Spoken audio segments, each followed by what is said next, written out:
Hello. Happy December. Hello. It's a big fat surprise. Hello. Hi, everybody. I thought let me do a surprise live. It's been a while. It's been a very long time, actually. I don't even remember when was the last one. Hello. I hope you're starting to slow down or already on leave. Those who have leave or those who are going on leave. Hello. I know. It's been a while. But you know me, I'm a big believer of only go live if you have something to say or give. Not just live for the sake of being live. Hello. Well, I'm in the mood, okay? I'm in the mood. Look. Me and my friend over here are in the mood. We are ready. Disclaimer, no under 18s should be following me anyway, okay? Without the supervision of children. Remember the regulations. Alcohol is not good. It is harmful to your health. So be responsible. But I'm having my fruit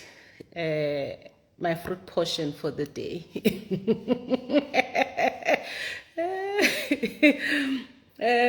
Also, somebody just opened Mediville Pharmacy, so no leave. Well, firstly, congratulations on opening.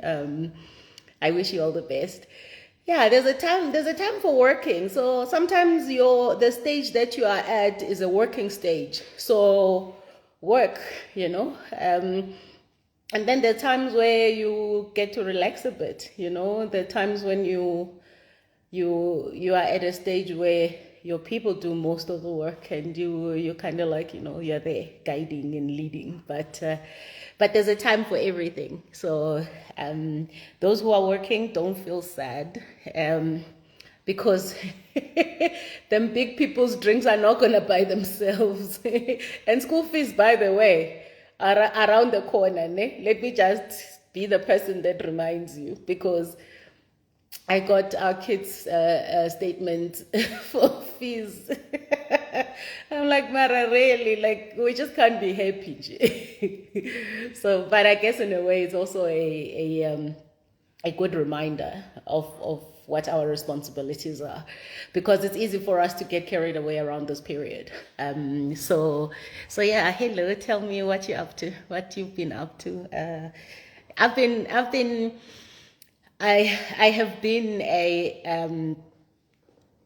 doing a lot. Some of it you've seen, some you won't ever see, some you will see in the future. But yeah, I've been doing a lot. I feel good. I feel amazing, and it's for me. I pretty much start to shut down around the end of November. But of course, you still do this and that. You still work here and there. But yeah, I look forward to just some downtime, some shutting down time. And I'm already there. So yeah, my out of office is on now. And only the people there, my team, if they need me urgently, they know how to get hold of me. But generally, I'm just done, So listen, I've got a bit of time. So if you have a question for me, pop it in the question box. You know the drill, guys. Nothing much has changed. I'll answer it if it's in the question box. So fire away if you've been waiting for me to, I don't know, help you with something or just unlock a certain thought process. And Nantokozo is in Myanmar and she's feeling sick. Myanmar. This just made my sorry, my love. I'm sending you lots of love. So let's hang out together and see if I can make you feel a little better, okay? Just a little better. And hopefully you'll be home soon. Unlimited Festival, I can't wait. Yes, I can't wait either. That's in March. But true to my relationship with Mpumi, Mpumi just told me I need to be available. I don't even know what she wants from me. But I said, okay, because that's Mpumi. I love everything she does. I believe in what she does. So I'm so happy to support that platform. And it's not even that I just had to be available. I had to rearrange my entire life like around that time. I had to rearrange and reshuffle other commitments just to make sure that I am at the Unlimited Fest. So I hope you have bought your tickets. If you haven't, just check out Wisdom and Wellness on Instagram here, and directions to get your tickets. It's going to be a lot of fun. I'm very excited about it. I'm very excited.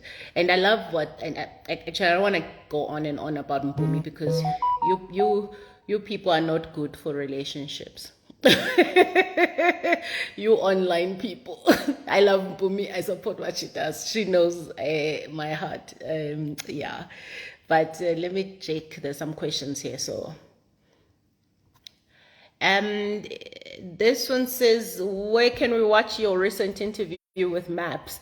It's on Catch Up right now, DSTV Catch Up, and I think it might be on YouTube. But it's most certainly the full episode is still on DSTV Catch Up.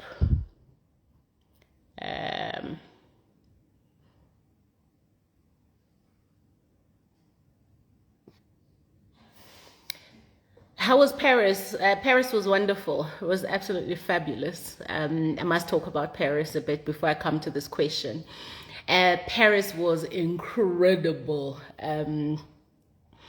We celebrated 250 years of Verve Clicker. Plus, it was the 50th edition. Yeah, you can come.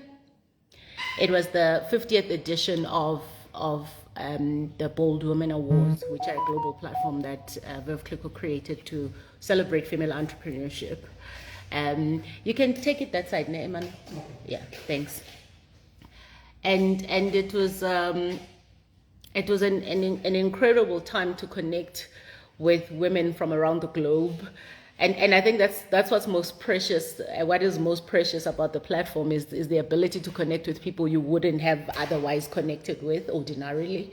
And it was so incredible to also see some of the people that I met back in 2018 and we connected with again, and we've been in touch.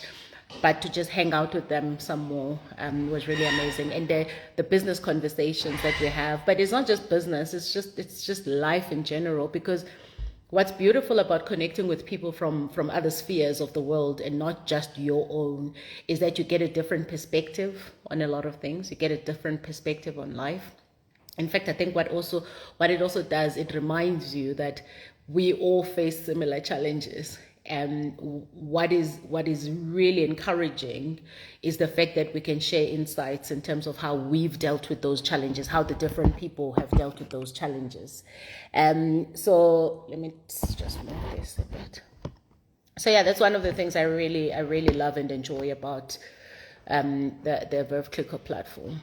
And it was incredible to also then watch the first of all, the lady that won it the first time around 50 years ago was there. Amazing. I think she's like 90 something now also, and also to witness the 50th winner. That was really nice. It was also supremely special to be there with Gugu Sithole, who won this year's Bold Women Award in South Africa, and with my captain Londi Ngobo, who won the Bold Future Award at this year, and it was just incredible. It was just too special. So to be there with them and spend some time with them. And also Dr. Judy Pretorius, who won after me. And we also then joined, Linda was also there. Linda won before me, so 2016. So yeah, to have that generation of previous winners there as well was also very, very special, very special. So yeah, there was Paris. And of course, Paris is always nice. But it's cold this time of the year.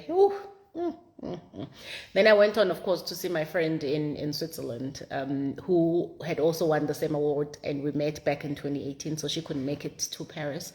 And it was really great to just go and connect with her. And we had such amazing conversations around business. the education system, because she's in the education field. In fact, she's an engineer, but who then turned into business and education. So it's just that appreciation of the things that we can share, and we talked about everything you can think of. So cheers. Guys, please remember to put your question in the question box, okay? If you'd like me to comment on something, put it in the question box, or I can deal with it afterwards. So this question says, how long did it take you, the first book you have ever bought? I don't understand the question. Is it, how long did it take me to get my very first book, like to go buy a book at a bookshop? Or what is the question? Maybe just ask it again. But also, the question is, I guess it doesn't matter how long it took me to buy my first book. What are you trying to achieve with the question? What would you like me to help you with? What's going on here and here that's making you ask the question? So maybe let me put it that way. So, because it doesn't matter when I bought my first book. What's it to you about me buying my first book? Right? So it's ask the question and tell me what you're trying to achieve, so that I can try and help as much as I can. Okay? All right. Let's see.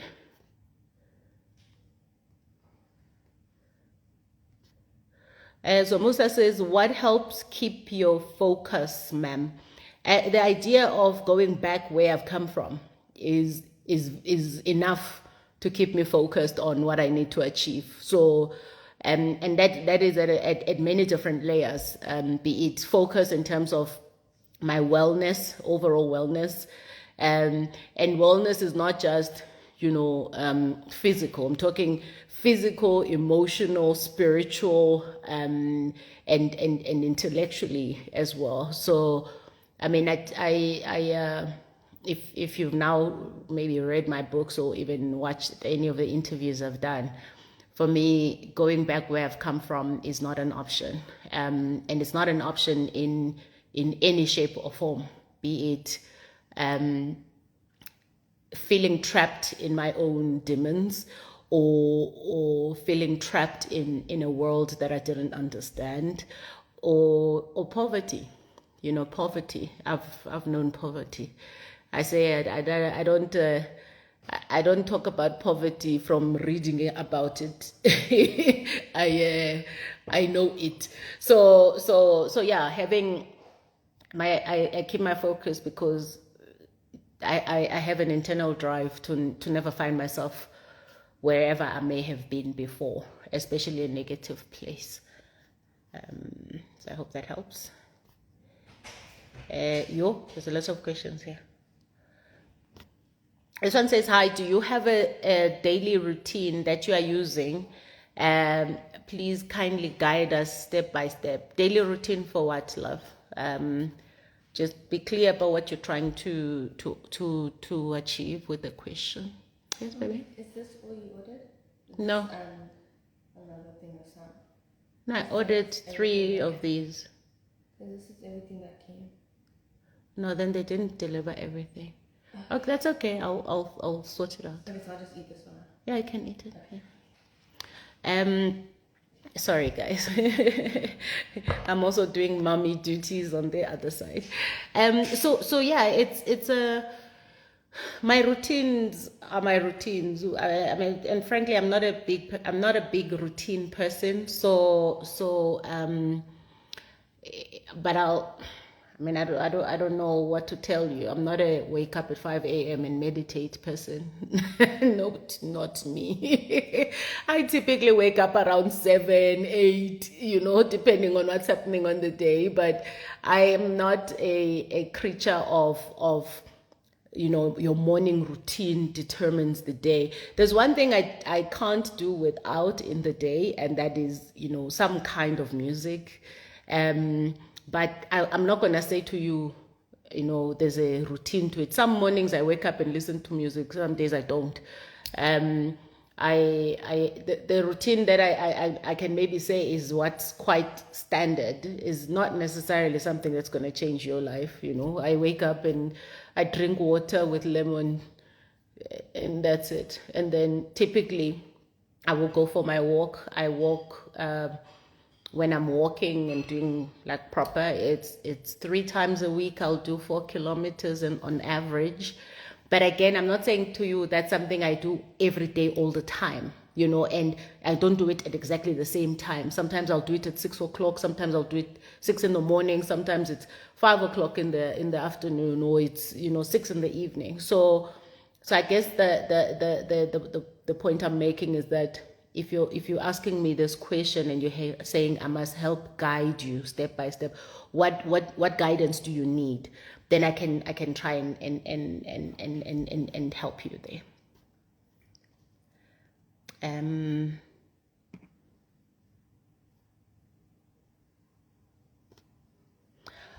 This one says, what is your advice to young female project managers who are starting in the industry?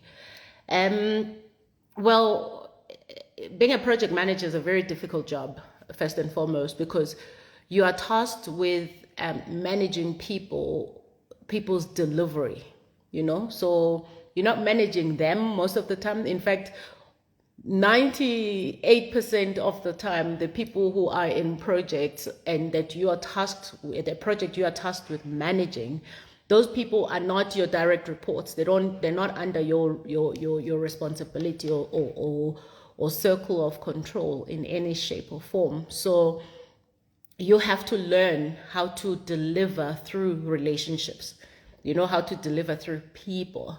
And as a young project manager, whether you're a female or a male, it's an incredibly difficult thing to do when you are almost certainly working with people who are more senior to you, and more senior in terms of maybe years or actual seniority within the organization, and you are expected to drive them to deliver. That's why it's such a difficult job. And I'll just say, remember that you are there to deliver through people. So first and foremost, drive the conversations with people, with them being people, just rather than just resources to deliver, because people have issues. Someone today might not be able to focus on your deliverable because their boss is on their case about something. Maybe somebody is on a performance improvement program and your project is the least thing in their mind, and you just have to make them see how delivering to what is expected of them is helping their career as well, or whatever their imperatives are on the day. So there's a certain understanding that you will not be successful as a project manager if you do not know that you have to treat people with dignity and respect. And that sometimes you literally have to build up that relationship to a point where you can even ask them as a favor that, oh, please, man, I really need this thing done. So can you just help me out here? So there's a way of becoming a project manager. So it's not necessarily what you learn. It's not the technical stuff that makes you successful as a project manager. It's your ability to manage people and build relationships with people and get people to see the vision and why they should prioritize your project deliverables and etc. And that does not come easily, and it comes with time. So I really would like to say that give it time, but learn how to nurture relationships, how to build and nurture relationships instead of just kicking every door and expecting people to do what you want because you are the project manager. It doesn't work that way. I hope that helps. Yo, there's a lot of these.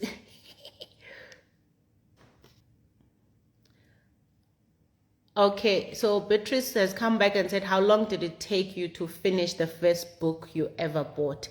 I don't know, baby. I don't remember. I don't understand the point of the question. So maybe we'll leave it there. But I don't remember. But here's what I'll say. It doesn't matter how long it takes you to finish a book. Some books you read, you don't even finish, And some books you read and you finish within an hour, within 4 hours or whatever, however long the book would take you to finish. Some books you touch and you don't stop reading them. Some books you touch and you think, I can't, it's too, maybe you are too cluttered in your head. You can't absorb what you're learning or what you're reading. So it doesn't matter. Some books are never finished. Some books you just keep going back to. Some books you buy and you never read. Yep. That's the stuff people don't tell you, but it's true. Am I looking for members to join my team next year? No. Thank you. One moment.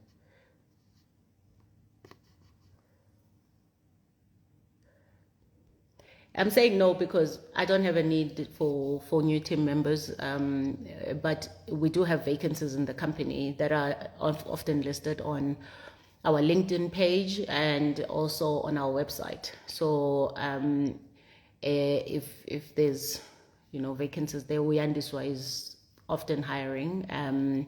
So yeah, can I recommend a good executive coach? There's so many of them. It depends on what it is that you're looking for. So my suggestion would be connect or send me a message on LinkedIn. Send me a message there, and then I can recommend a couple of people. I know a couple of people. I've hired them to do coaching for some of my own mentees, and I've referred them. So yeah. Just do that. I'm not going to be able to read some of the comments, guys. I can see them, but if I'm trying to answer a question, I won't be able to read it. So what I'd probably recommend as well is that I will save this live and post it, and then just add your comments there, and I can engage with them afterwards if that's okay. But yeah, so yes, I can definitely recommend a few good executive coaches.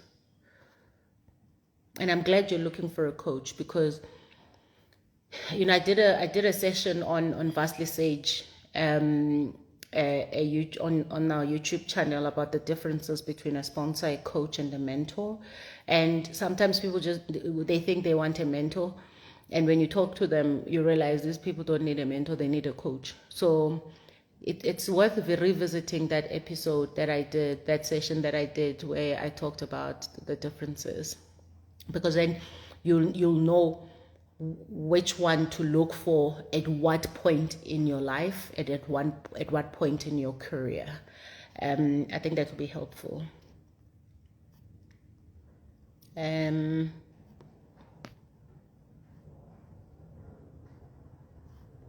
How many employees do I have? I don't know what that has to do with anything, but in my company there's over 60 people. And how do I maintain strong relationships 365 days a year? I don't know if they are meant to be maintained 365 days a year, and what kind of how do I maintain strong leadership 365 days a year? I don't necessarily think that it's a 365 days a year kind of thing, because remember also, being a leader is not something you just do, it's who you are, it's the role you play. So how do you maintain it 365 days a year sounds like such a chore. But it's actually not. First of all, it's my job. I get paid for it, so I have to do it. When I say I get paid, my company pays me to do the job, so I have to do the job. And two, you're not always waking up and feeling like you are inspired or that you want to inspire people. So it's not be it you have one person in your company, or you have 10, or you have thousands. It's unrealistic to expect that someone is always going to be inspired every day.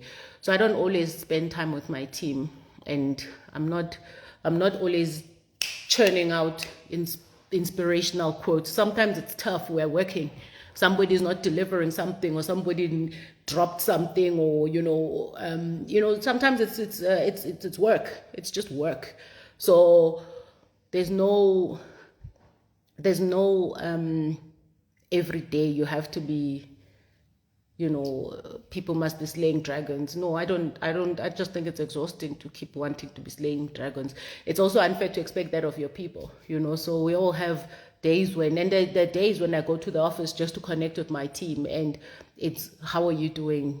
And, in that moment, I'm churning out, great inspiration for them if they think it's inspirational. I don't think I inspire anyone. I just think people decide if I inspire them or not, But sometimes the team needs that energy. Sometimes they just need my energy, and sometimes I need their energy. So it's not a 365 days a year chore. It's just, you lead because that's who you are, but you lead from different places for different people. And not everybody can be a leader. And let's just put that out there. I'm sure I've put it out there. Because you're great at your job as a specialist does not make you a great leader. And a lot of companies make that big mistake. A lot of organizations make the big mistake of taking people who are incredible as specialists, who are really high performers, and they decide to make them leaders, and they break people, of course, not all the time, but I'm just saying, I've seen so many examples of that. So don't just, and a lot of people want to get into leadership positions because of this perceived prestige that goes with it, and the fact that you maybe get paid even more money when you are in a leadership position. But the truth is that it's not true. It's not always true. And leaders are people who are willing to be servants at the same time, and servants to their own people. So it's not about, it's me, you'll do what I say, we are going this direction. No, if you are autocratic in your ways, you will not make a good leader. And yeah, I mean, that topic though, I could say so much more about it, but I have a chapter on it, on Therefore I Rose, around leadership and what leadership looks like, what great leadership looks like, and some of the mistakes that the organizations I've worked with, be it in a mentorship capacity or in my company doing coaching for them, I've identified some of those as challenges. So I hope that's helpful. Okay, next question. What advice do I have for someone going on their first solocation overseas? Yo, I'm so happy for you. Cheers. That's my advice.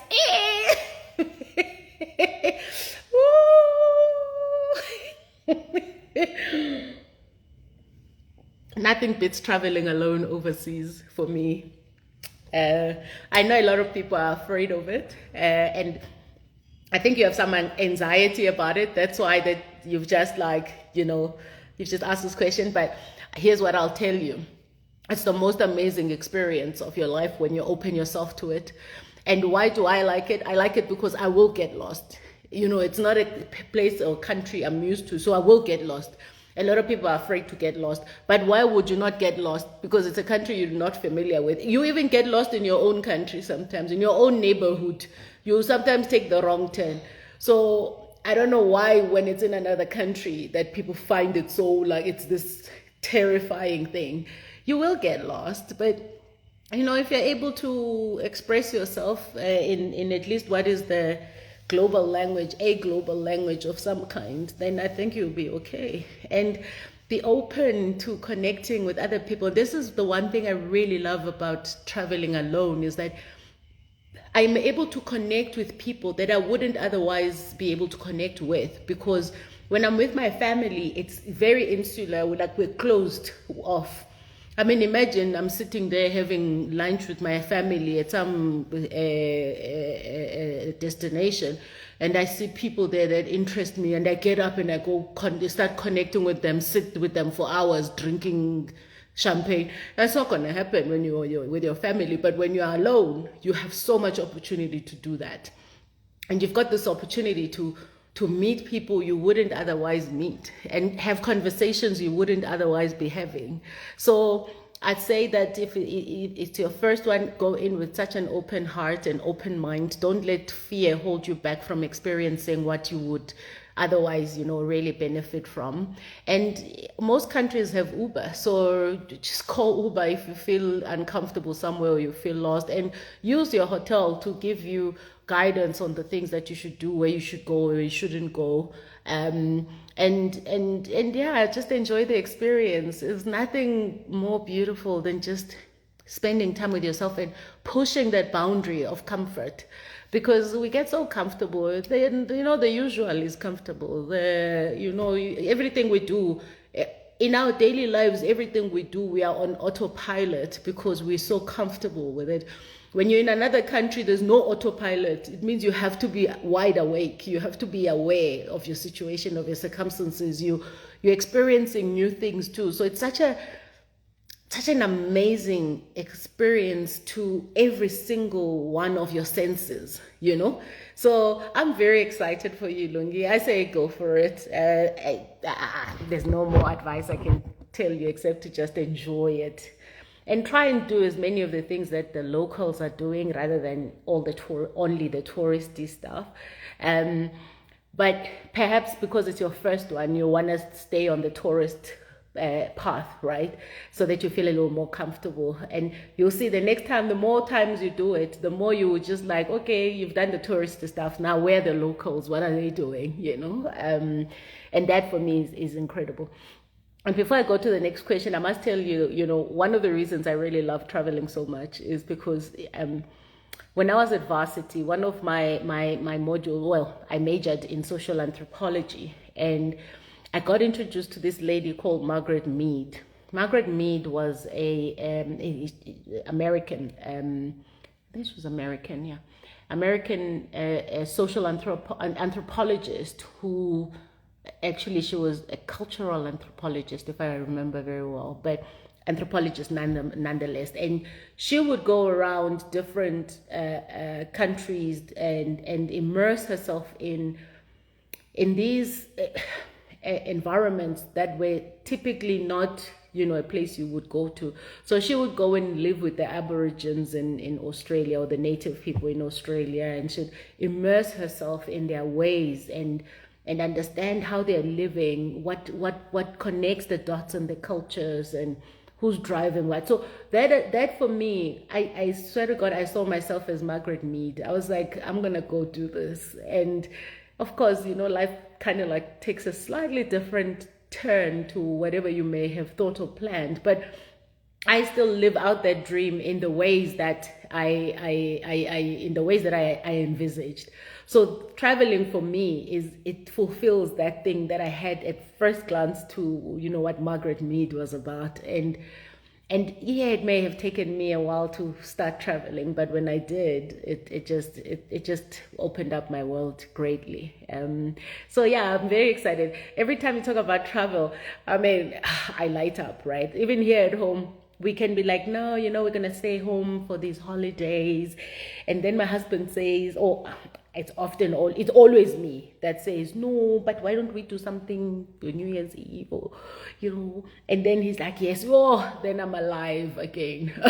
Yes, my laptop, and I thrive when I'm planning holidays. For me, that's my happy place. It doesn't get better than that. Anyway, thank you. I hope that has helped with this allocation, but please enjoy it. Oh my gosh, it's the best. Okay, where was I?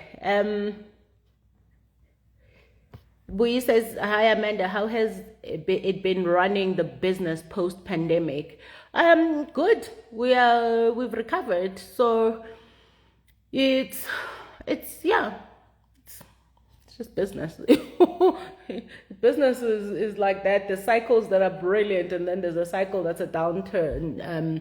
You just need to be able to withstand those downturns and not get carried away by the upcycle, because it's easy when you're making lots of money to then be reckless about it. So It's making sure that you have enough reserves in your business for the times that are not as good as you would hope. So for me, I mean, in the middle of COVID, I still ran a profitable business. We lost a lot, but 34% of the business revenue was gone. But you just keep working, you rebuild.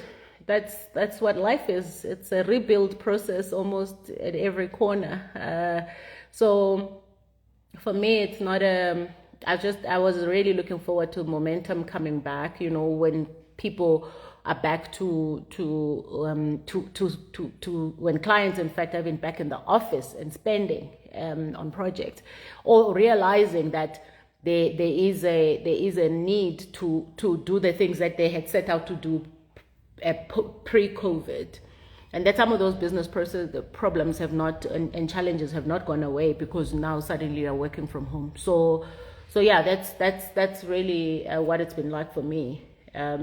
Please put your questions in the question box.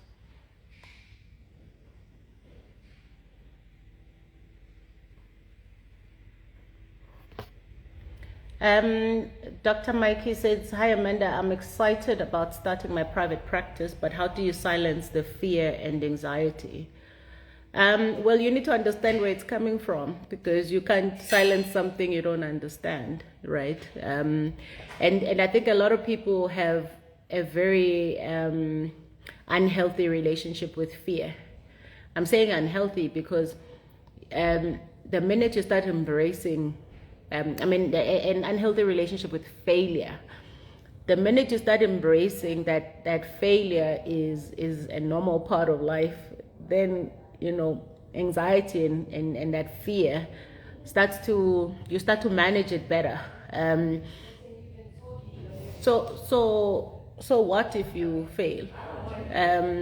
Or what if you actually succeed? And I think that's always the thing, is that sometimes we think that your mind, depending on how you framed it, always goes to the negative, and how it also, depending on how you were socialized, and what are some of the things that you experienced in your own childhood, or maybe in your own upbringing within your home. So it's easy to think that when you start a business, you will therefore fail. But what if you succeed? There's many stories like that. But yeah, there will be hardship, because that's just the nature of life. But what if you never try and you rob yourself of an opportunity to succeed? So I think start thinking about it that way, and start preparing yourself, to run a practice or set up a practice that will be successful. And know that along the way, you're going to have to, the thing with entrepreneurship is it's not linear. It's not, I'll start a business, I'll fail, then I try again, or I'll succeed, then life is good. No, it's all that, you have to learn to be adaptable. And you might start off with this kind of business in mind and end up with a very different business, but you have to be adaptable to your circumstances. You have to be adaptable to where you are. And yeah, so I say go for it. I mean, why not? What if you actually just succeed? What if you become the blueprint of how this private practice business must be done? Because hopefully you're bringing something slightly different from what we've seen before. And sometimes that different thing is how you do things, So I say, arm yourself with confidence that you're going to make it. You're an expert at what you do, isn't it? I started a project management business because I was a project manager. I was a professional project manager. And even though I'm no longer a practicing project manager full time, I lead a project management business, and I'm still a professional project manager, even in certification, because I have to make sure that I stay abreast and I get my points to keep my certification alive.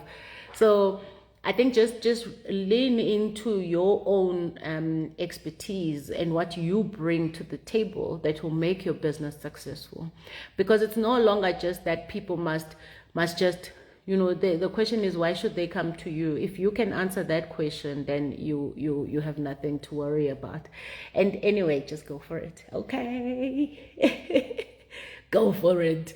By the way, I'm very impressed by women in South Africa. And I speak about South Africa, but even in Tanzania, even in Botswana, the countries where I've been and I've interacted with a lot of women, geez, the number of entrepreneurs that are women, that are female, who are just boldly tackling their dreams and their vision is just incredibly inspiring. And one of the studies that Verve Clico does is something called the barometer study. If you haven't been exposed to it, go onto the Verve Clico website.com and learn about the barometer studies. And they do studies in entrepreneurship around the world in multiple different countries and different cultures. I mean, we had Japan, South Korea, we had all these markets, France, Netherlands, Germany, South Africa, where the studies are around what is the state of female entrepreneurship in those countries. And more women want to be entrepreneurs, have become entrepreneurs, have started businesses or have something on the side. They believe in entrepreneurship. So there's just such a great movement in women saying this thing can be done. But it's not anything new. Women have always been very enterprising. But what they're starting to do is believing in their abilities to succeed in business, and therefore starting formal businesses. And it's incredible to watch. And I think the next one is going to happen again next year. And I look forward to what that looks like. And these studies get done to just get almost like it's a barometer, right? It's a gauge of where things are. And whilst I am on that topic,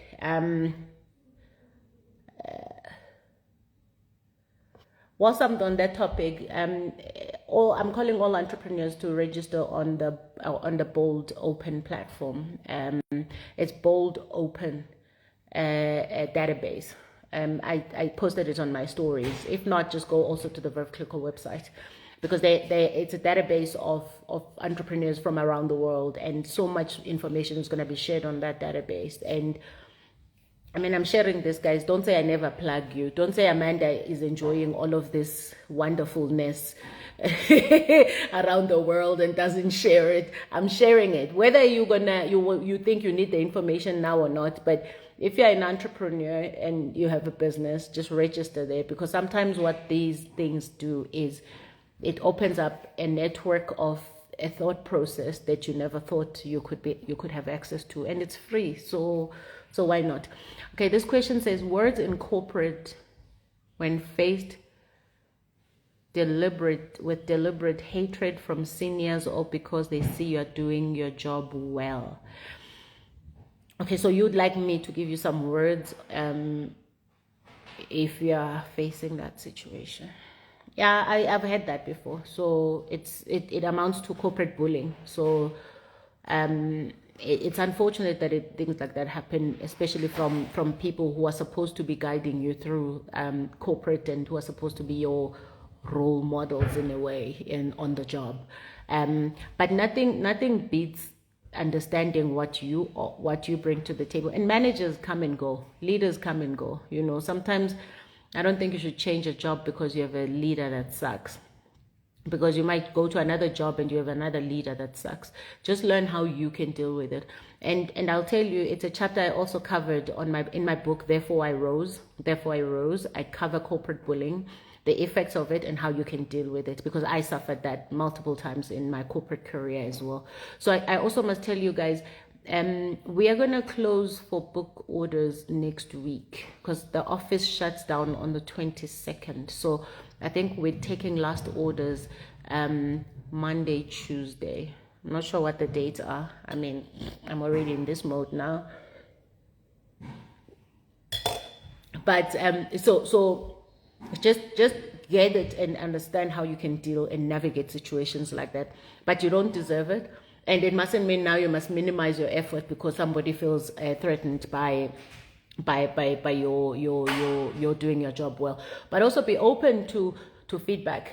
Find people that will give you honest feedback and say, listen, just be careful how you're going about this. And this is why mentors are so important in the workplace too, because you don't have to be fighting these struggles alone. And I feel like, I mean, when I was back in corporate, I feel like I fought the system by myself. And there's always someone who's willing to help you and guide you. And I don't think also the attitude should be they hate me because I'm doing such a brilliant job. No, that's a bit childish too, right? But it's understand why are people acting the way that they're acting, and understand what is your role in the situation, and don't take responsibility for other people's problems. But the more you can understand, so if someone is acting strange towards you, ask them why. You know, I think we one of the things we fear the most in the workplace, we think other people have a voice and we don't, especially when they're senior. We you know, and you've often heard me talk about those things that says, you know, it's a, you know, those passing comments. Abuse lies in those passing comments. Bullying lies in those passing comments. But we let them pass because we're too afraid to say something or ask the question. So if you don't want to be confrontational, and a lot of people don't want to be seen as confrontational, right? Because you want to keep the peace. You want to, you know, just keep quiet. But the more you keep quiet when somebody hurts you or says things that hurt your feeling, the more you suppress those feelings, the more you're going to get unhappy, the more you're going to be miserable, and eventually you are depressed, you have anxiety, you have all those things. So you must take it upon yourself to question those things and ask and say, if somebody says something that doesn't sit well with you, breathe calmly, ask them, please let me know what that means. Like, can we talk about that? I would like to understand where you're coming from. Then it makes it less of, how dare you, you know, or you know, that one speaks to me like this. No, don't let people just do whatever they want. It's you all have rights. Everybody has a voice, and you must be heard. So yeah, I hope that helps. But yes, please get the photos. I'm glad it's been helping so many people. Okay. What are the three things? This question says, what are the three things you wish you knew when you were in your 20s? So I always find this question very strange, right? I find it strange because the way I live my life in the moment that I'm in. I have my dreams, I have my vision, I have, you know, whatever it is I want to achieve. But I never look at my life as, what are the things I wish I knew when I was? Because even if I had been told about those things in my 20s, I wouldn't have understood them because I needed to live life to get to them, right? So I think, and this is no reflection on you at all for asking the question, but I think that there was a time in society where I don't know if, like, I don't know how these questions came about, because it's like, even when someone is, before you become a mother and I tell you what it's like to be a mother, some of the things I think are going to be, I believe are a challenge. You're not going to get them when I'm telling you until you are a mother. But there's no, I wish I had known this. I don't live my life that way. I take the lessons that are coming as they come. But I can tell you that when I'm on the other side of those experiences, so in your 20s, you know, there's certain things you have to go through. I talk to people who are in their 20s, and I can say whatever I want to say. I can share my experiences. Those things will only make sense when that person is going through that experience or has gone through that experience themselves. But why I share it is so that people, you know, understand that when they are going through it, then there's nothing wrong with them. We all go through, you know, similar challenges or similar experiences, whatever they are. So I always find it hard when people ask me, what are some of the things I would have told myself in my 20s or in my 30s? To be honest, it's nothing. It's just live your life.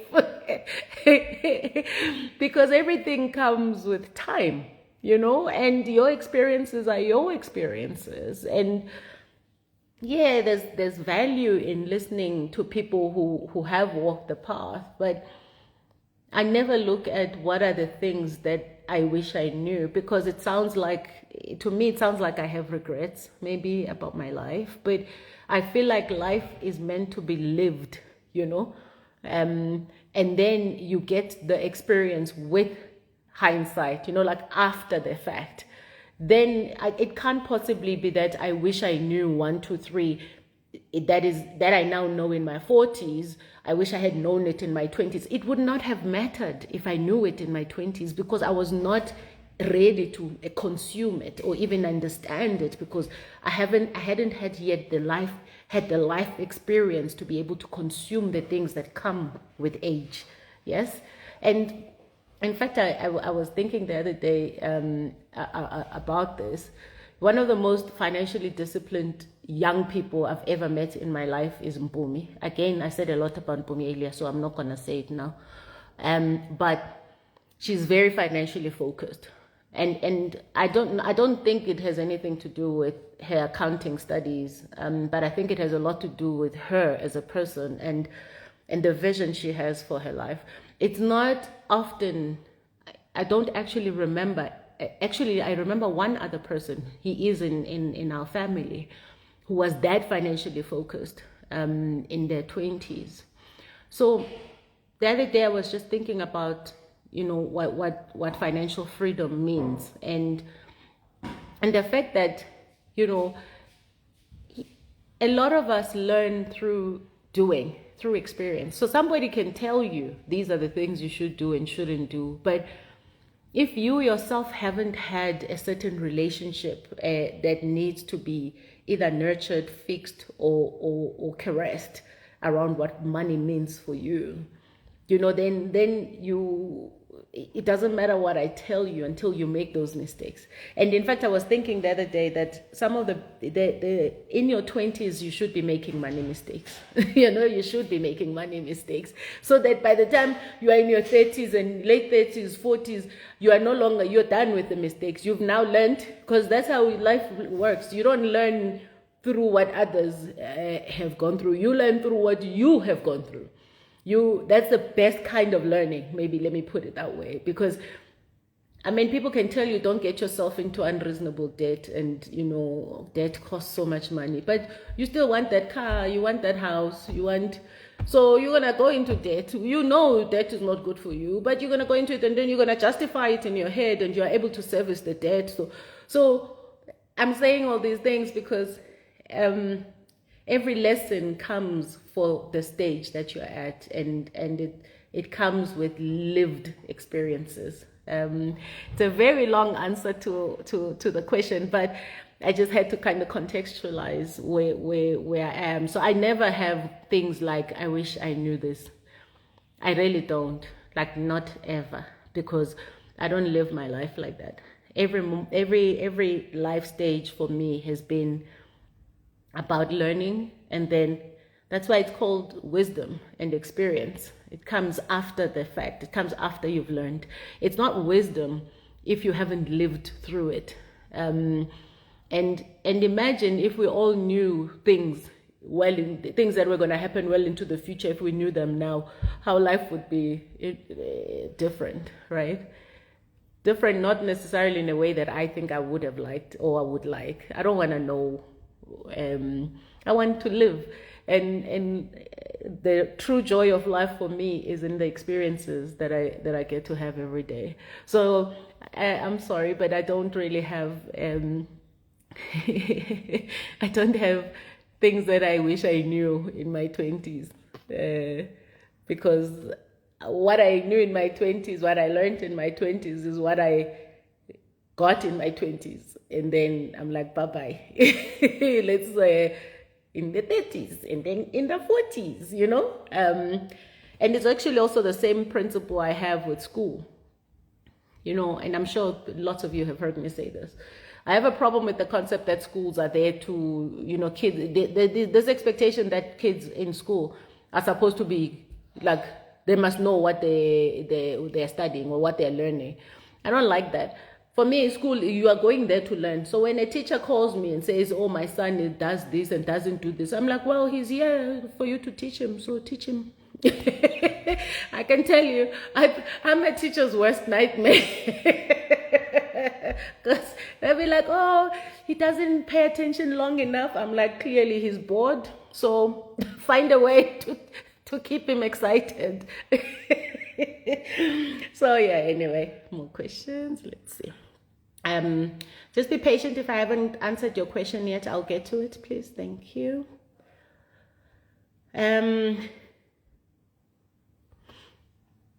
This one says that I applied for the development opportunity you had for NPOs. Do you have those annually? No, I don't have them annually. I have them every now and then because I already have quite a large number of NPOs that I support. So every now and then if I want to add more. But I mean, this round that I did, I had over 1,000 submissions. So if I needed to support more, I'll go to those submissions. I won't call out again. So that's why I said if someone wasn't successful in the first round, doesn't mean, I may not call upon them in another time. Yeah. Yeah, this school thing, guys, so we must pay so much money and you must tell us our kids are not good at something. But why are they there? They're there to learn, isn't it? Isn't that what school is about? To learn. These teachers, and I'm sorry if you're a teacher here, and if I hurt your feelings, I'm sorry, but I'm not sorry, because you guys expect our kids to be so what's the point of bringing them to school to learn if you then have to call me and tell me they're not good at something, or they're not paying attention, they're not sitting still, or they're not.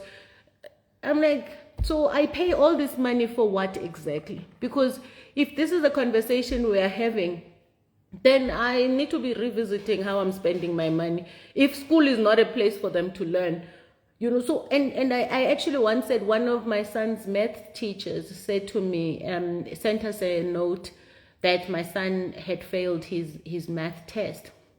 So I responded to her and said, why didn't you send me an email a week ago when he got 83% for a math test? And she never responded.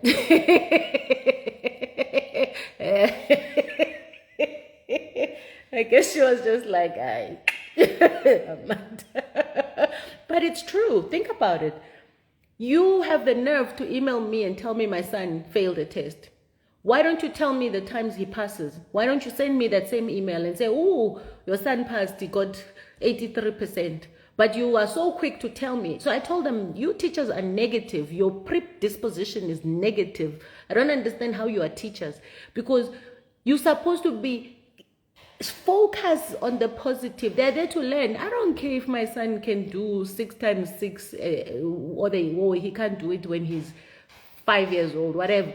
I just care that he's having a wonderful experience at school and he's learning and the journey is exciting for him. But now you want to put stress on him by calling me every time, calling us to come and listen to what exactly? Tell me a 6-year-old is not paying attention, he gets distracted easily. Show me a 6-year-old that doesn't get distracted easily. Some of us are 40 years old, we still get distracted easily. Okay, I'm 44, I get distracted easily. The one teacher that made my husband lose his marbles completely said to us, called us and said, my son was struggling with reading. I think this was grade 4. I mean, he just finished grade 6. So he said he was struggling with reading. He was not reading properly. And every time he would read, he would constantly look back at the picture and then read the story again. So we sat there and in silence, we thought there was going to be something else beyond that. And no, the issue was that he looks at the pictures and then he manages to read. And my husband pretty much just lost his cool. He's like, is this what you called us at 7 o'clock in the morning for? And I also didn't understand. And my husband even said, and true story, my husband is almost 48. He'll be 48 in a few weeks' time. And till today, my husband will not go into a restaurant where the menu does not have photos or pictures. The menu must have pictures. Otherwise, he's not going into that restaurant. It doesn't matter what you say, doesn't matter how fancy it is. If it's just writing, he's not coming. He wants to see what other people are eating. And if there is no writing, if there's no pictures on the menu, he walks around the restaurant looking at what people are eating. It's very creepy sometimes. I agree. Why are the pictures there in the first place?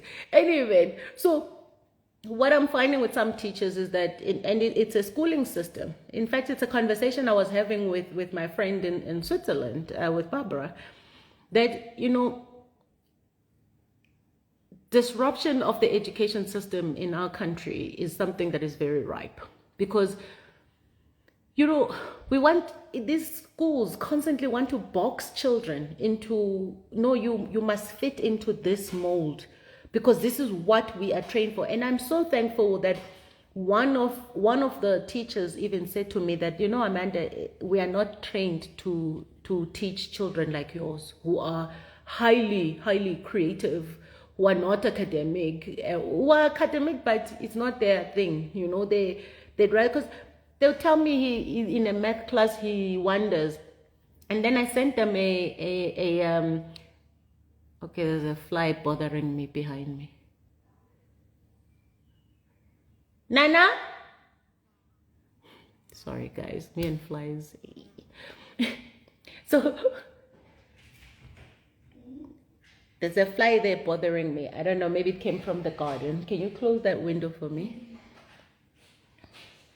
Anyway, so the conversation, the point is that, he can sit and do a puzzle. He could sit and do a puzzle for 3 hours, and I'll take videos and send it to them and say, so what part were you saying about him not sitting still again to learn? I'm like, yeah, it's because you're teaching him stuff he doesn't find interest in. And instead of finding a way of keeping him interested, you want to report him to us, the same people that are paying you so much money to make sure that he's having a wonderful learning experience. Okay, I don't know how I got to this point, but anyway, I think point made. Okay, next question.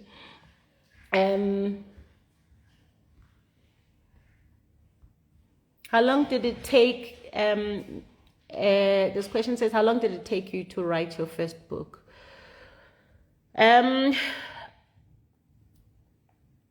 had started 10 years prior to publishing it, but it just wasn't coming.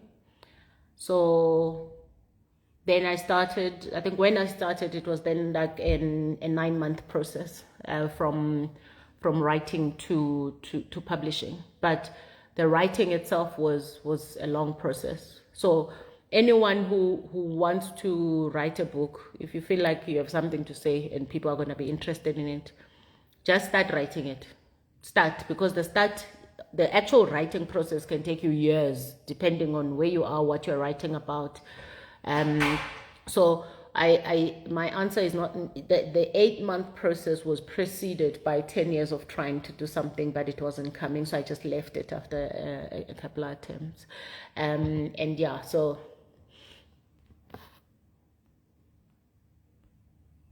Okay, let's catch another question here. This one says, hi sis Amanda, I have a house that I bought 3 years ago. Interest rates have been hectic and the complex has started to be chaotic. I want to sell and start all over again, saving money, or start a business whilst I'm in my 9-to-5 job. Would you advise in selling or renting out my property? I don't know, sweetie. I am not a financial advisor, so I can't possibly advise you. But here's what I would say. If you can afford to pay for that home, I mean, I don't know if, when you're saying if you're renting, you're going to rent it, then where are you going to stay if you rent it? And, you have to work out what's the cost benefit of that, to analyze. If you move out of your own home and go rent somewhere else, is the rental going to be less than what you're paying? Unless you're saying you move out of your own home and go back home, where you're not going to pay rent, but you're still going to buy groceries, pay for Escom that never is around or delivers.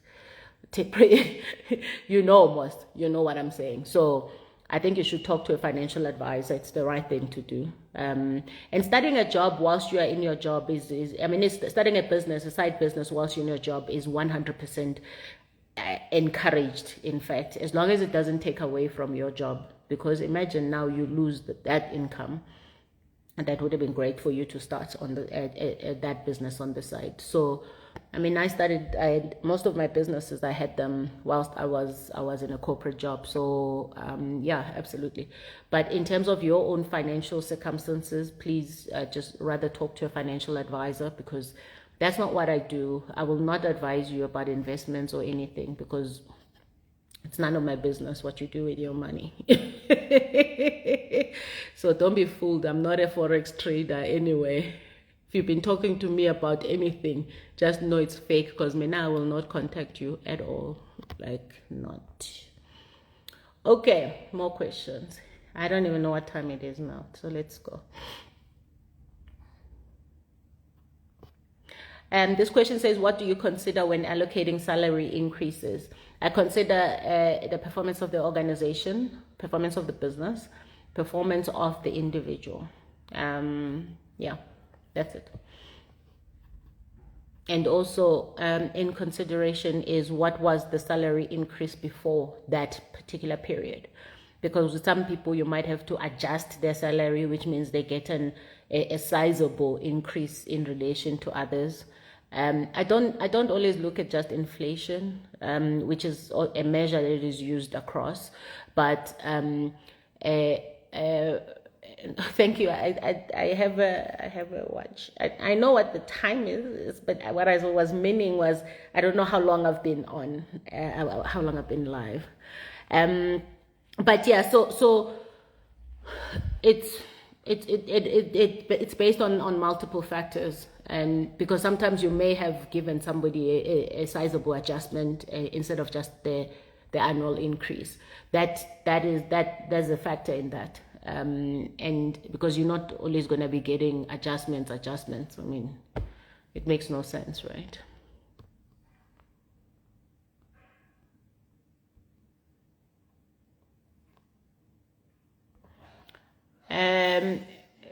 This one says, I'm currently in the supply chain industry. Do you perhaps have any opportunities within that field? No, I don't.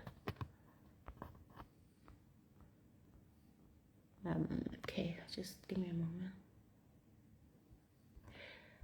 Fulu says, hey, Sister Amanda, do you have mentorship programs, and how does one join? This is it. Or subscribe to Vastly Sage on YouTube. I've done mentorship all year there. I'm so tired. I burnt out doing mentorship. It's on Vastly Sage YouTube for you, and it's free.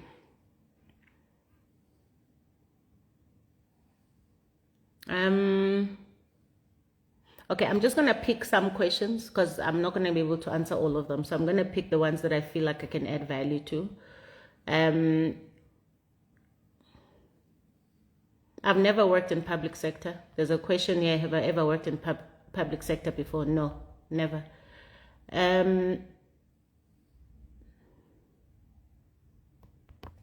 Okay, Lucia says, can you kindly advise on how to go around strong-willed kids? My 4-year-old drives me nuts sometimes. Wait,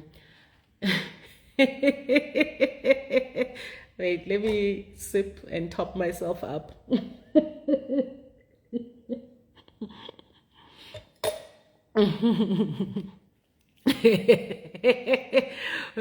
Kids become strong-willed because of their parents. So put up a mirror, my darling. You've raised a wonderful child. Well, it just depends on what do you mean by strong-willed. Children must have the freedom to express themselves, and we don't own or control their mouths or their brains. In fact, we constantly talk about what women are like, particularly, let me just talk about women, what women are like in the workplace, and the fact they don't express themselves, and they feel like their voice doesn't matter, nobody listens to them. Yet at home we want to tell them not to express their opinions, not to at home, there's a direct correlation between how we are raising our kids and what we say to them and how they turn out in that workplace where we're trying to have them become, the next, to solve this problem of companies listed in the Johannesburg Stock Exchange, where only it's top 2% is only women, and that's not a factual stat, but it's a very minute stat. We have to start at home. So if they're not strong-willed, what are they supposed to do exactly? And what is it about you as the caregiver or as the mother to that child or father or whatever? What is it about you that is getting you so frustrated when a child is expressing themselves in a certain way? And remember, children can only express themselves in the purest of forms. They're not yet shaped and molded by society to filter what they're saying to filter what they're saying. And I think you should be encouraging your children to say things exactly as they are, even if it wrecks your brain, like even if it grates your insides.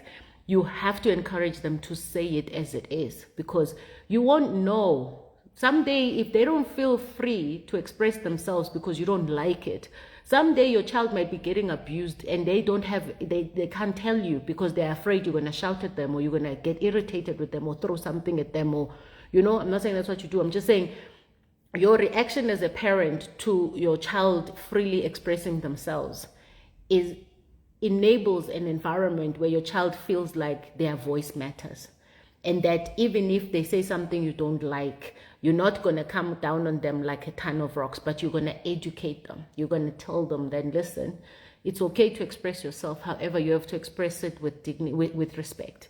I'm still your mom, so you have to talk to me in a certain way, but not take away what they're trying to say to you or how they're trying to say it to you. Our job is to guide them to speak out, to speak their minds. So if they're strong-willed, that's a good thing. In fact, I like it because it means they feel comfortable enough in that environment to say what they want to say. And kids don't have to do everything we want to do. Guys, think about ourselves as kids.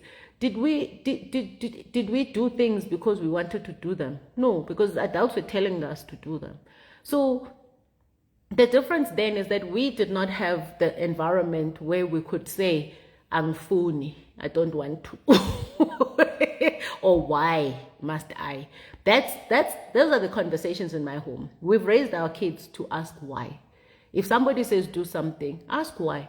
And yes, it sometimes irritates the living daylights out of us because we're like, you're not supposed to use that against us. No, but then you have double standards as a parent.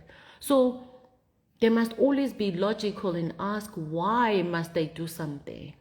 And remember what that does as well is that it enables them to think through their own lives. When they are faced with making tough decisions, they have to be understanding.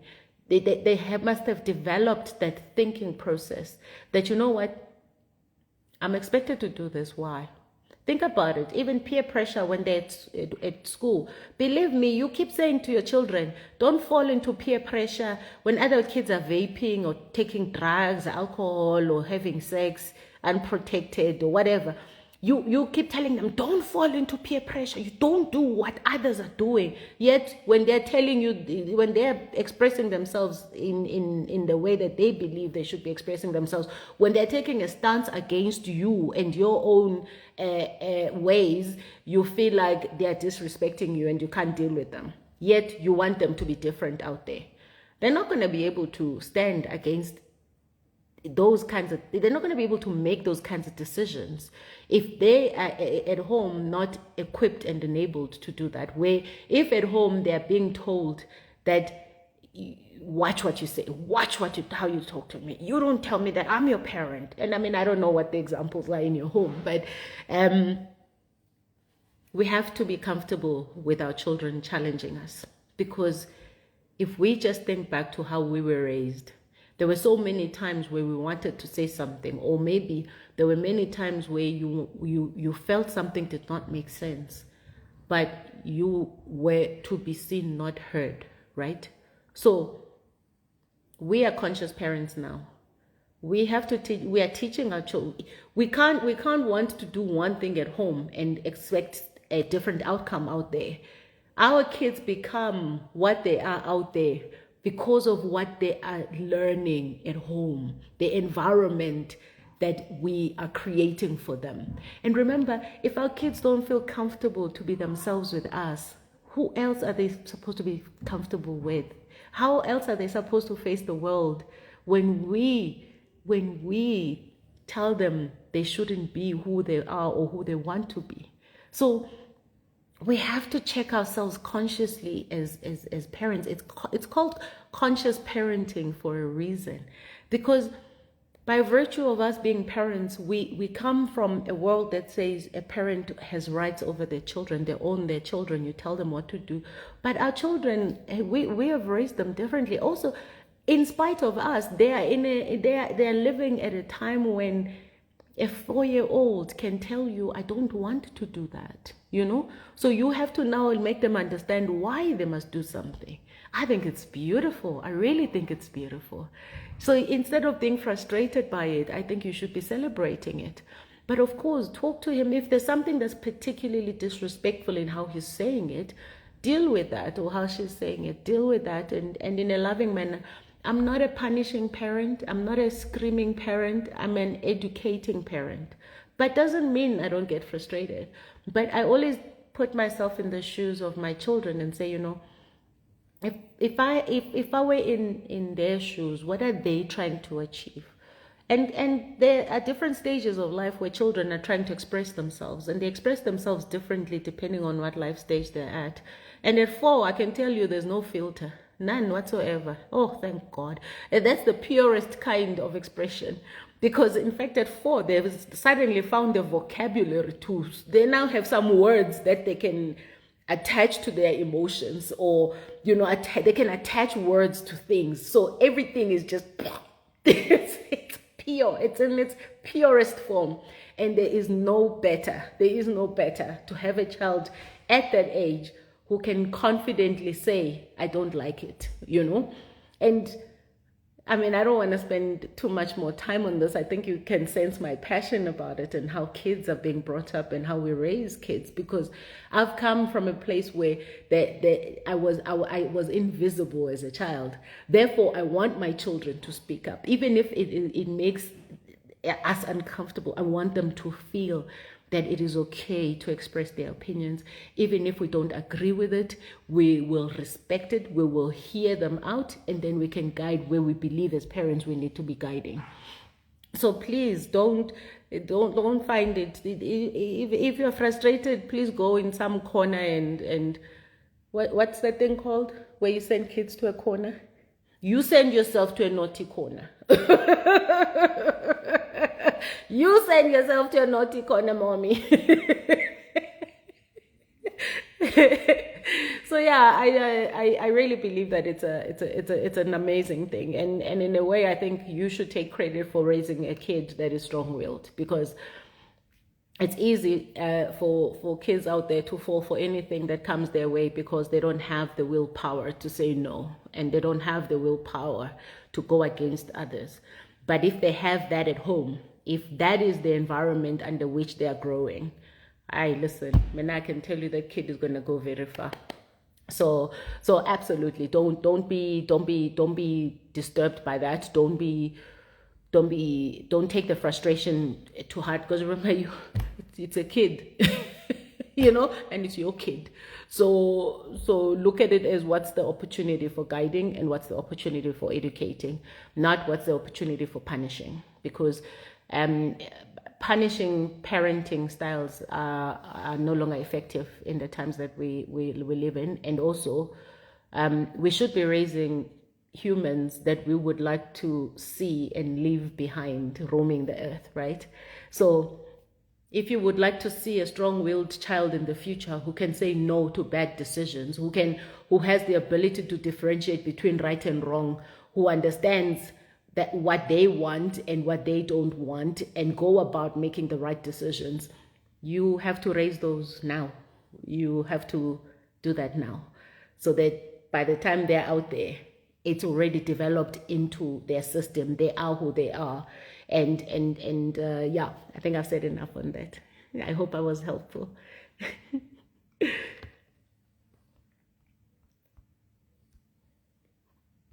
Okay, let's pick another one.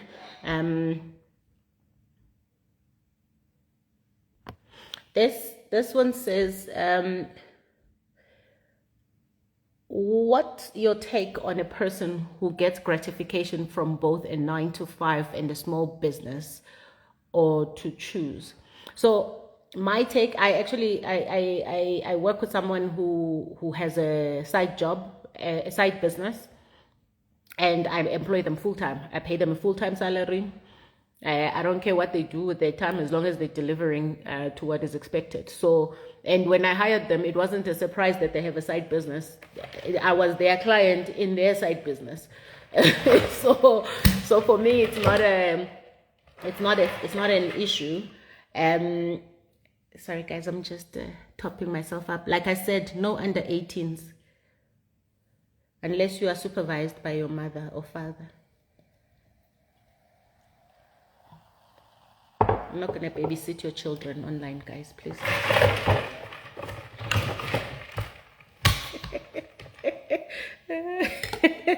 Yeah, so I don't have a problem with it at all. In fact, I think people who are slightly more entrepreneurial they are my kind of people. Also, you know, it depends on the job that they're doing, right? So if a person also is irresponsible and focuses too much on their side job and never on the job you pay them for, then there's a problem. So you have to address that. And you can't feel like you yes, guys, please babysit your children. So you can't feel like, you know, it has to be, you have to talk to them if it's impacting the job. And since you are the one paying the salary, I don't think you should be feeling ashamed to talk to someone who's not meeting expectations on the job, or doing something that's not up to your expectations. So, and it's not everyone that can have a side job and not take advantage of the full-time job. So, you know, it's you have to address it if it's a problem, because it can escalate. Okay, so this FRI says, how do you avoid burnout as an entrepreneur? How do you take care of your mental health and well-being? So entrepreneurs generally are just so focused on trying to build what they're building that I do think that mental wellness and well-being falls by the wayside, right? But you need to understand, you're not going to be able to build anything if you are not well. It's like in your home, you cannot be the best of anything if you yourself are not okay. So it's such a counterintuitive thing to want to burn yourself down or run yourself down and think you're going to be successful there is no, that equation doesn't work like this. It's not the more I don't look after myself, the more successful I am. No, you won't be successful if you don't look after yourself, your mental well-being, particularly your mental wellness, and of course your physical wellness, because if you physically are not looking after yourself, that leads to diseases, that leads to many other things, and especially if you're under extremely strenuous and stressful conditions. So I look after myself because I know that a lot of people rely on me to be well. So sometimes that means I shut down from work. I'm not there. Like, I'm not working. I'm taking some time out. You know, take the time out so that you come back and you keep pushing so that, you know, everybody has food on their table, right? So even it's easy for entrepreneurs to think that life revolves around their dreams and whatever they're trying to hustle, but that's not true. That's just something you that's just one of the things you have to take care of. But you have to understand you can't build anything if you yourself are not in a good state. And if that doesn't force you to change your habits, I don't know what does. Everything is deliberate, everything is about consciousness. It's about deciding that you're going to do something different. It's deciding that you're going to make space for yourself, even when you have huge demands. The demands are always going to be there. Remember, they don't go away. The demands are always going to be there. But how well are you to tackle those demands? So yeah, I think it's fundamentally important. I know exactly how to look after myself, and I know when I've pushed myself too hard because my body tells me so, and I listen when my body says thank you, we're done, and I pull back. I mean, it's exactly the same. Sorry, I lost my trail of thought because I was reading something. What was I saying? Yes, and I was onto something so. Hey man, I felt myself, when you're gonna say something so profound.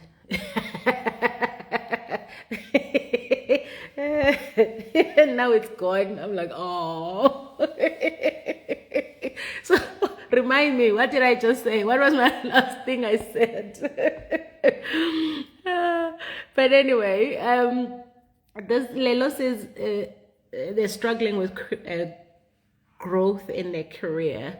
They keep changing companies, but same position as business analyst. Oh yeah, okay.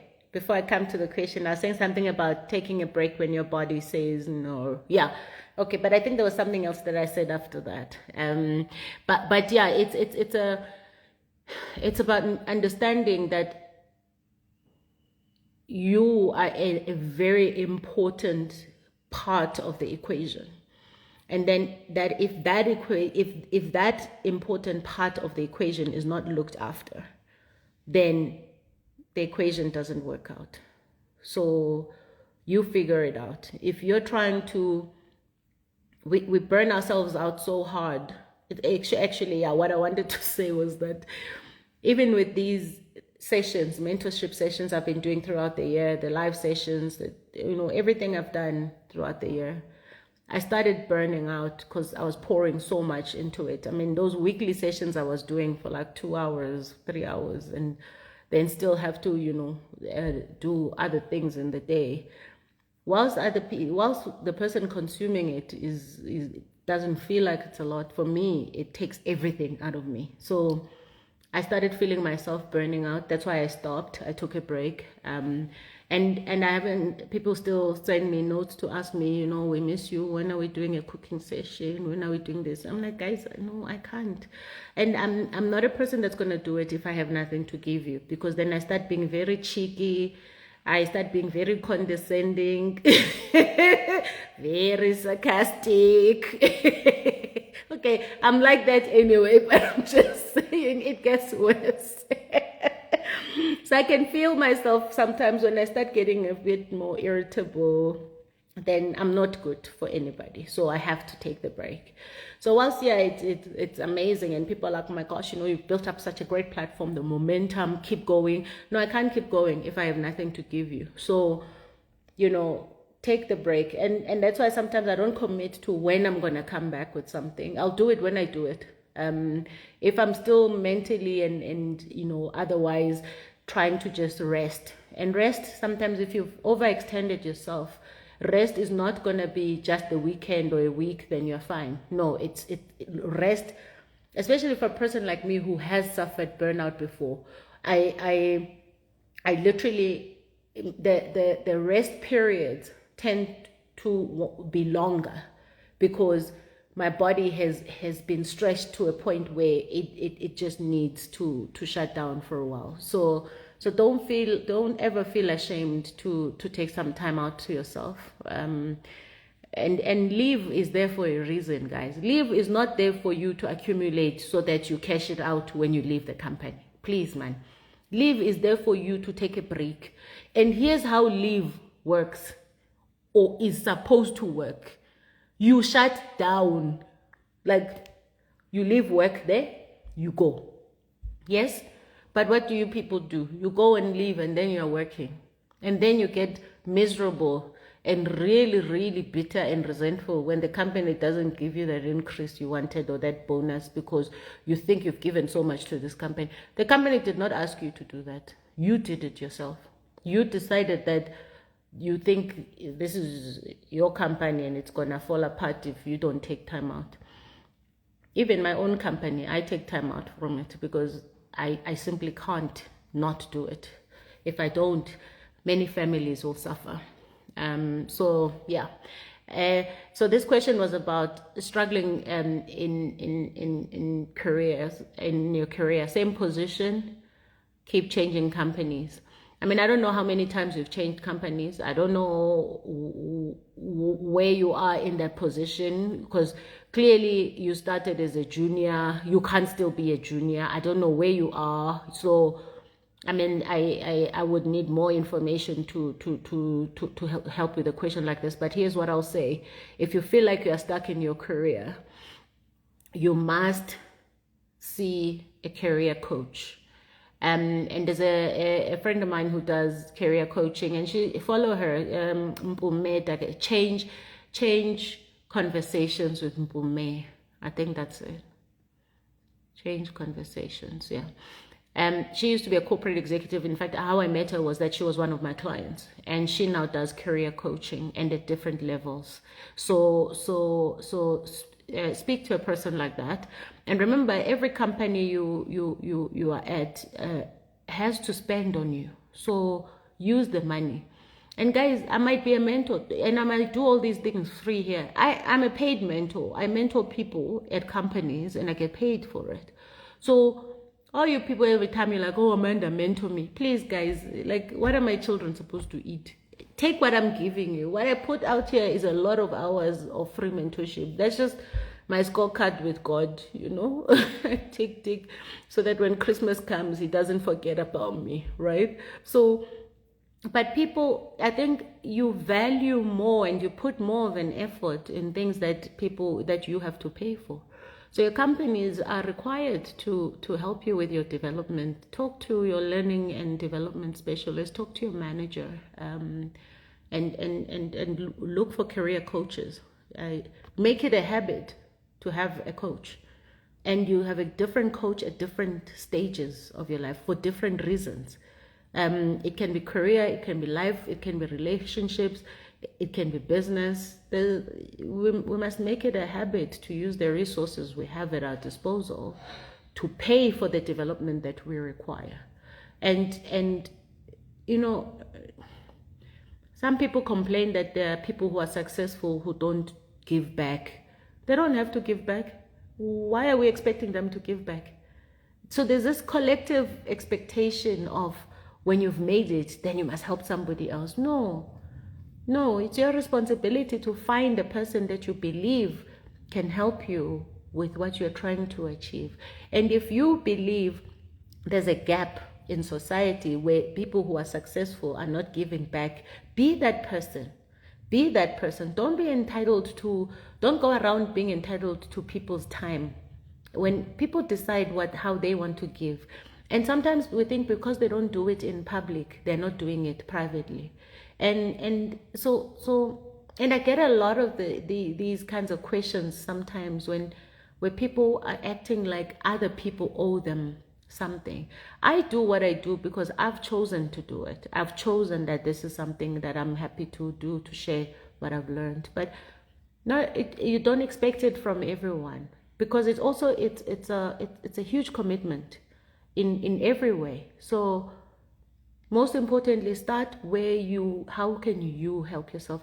And a lot of people are quite happy to guide you, but sometimes people ask for guidance and then they go so far in and take too much of what people are willing to offer. And when people are not offering it to you, then you start calling them names.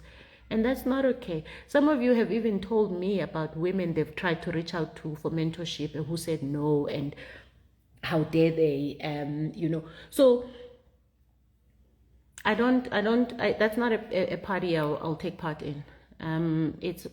get up yourself. You guys have data, you know how to use it, but you like using it for other things rather than seeking knowledge online. You know, Maz. So let me leave it there.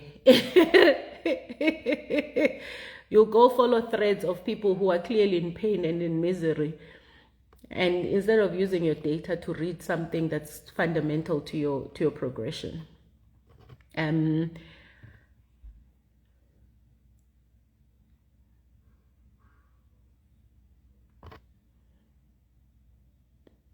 Okay, so this question says, what money lessons do you teach your kids to set them up for financial freedom? So, I teach them many life lessons, many. First of all, being, and I'm sure some of you think I'm going to say money doesn't grow on trees.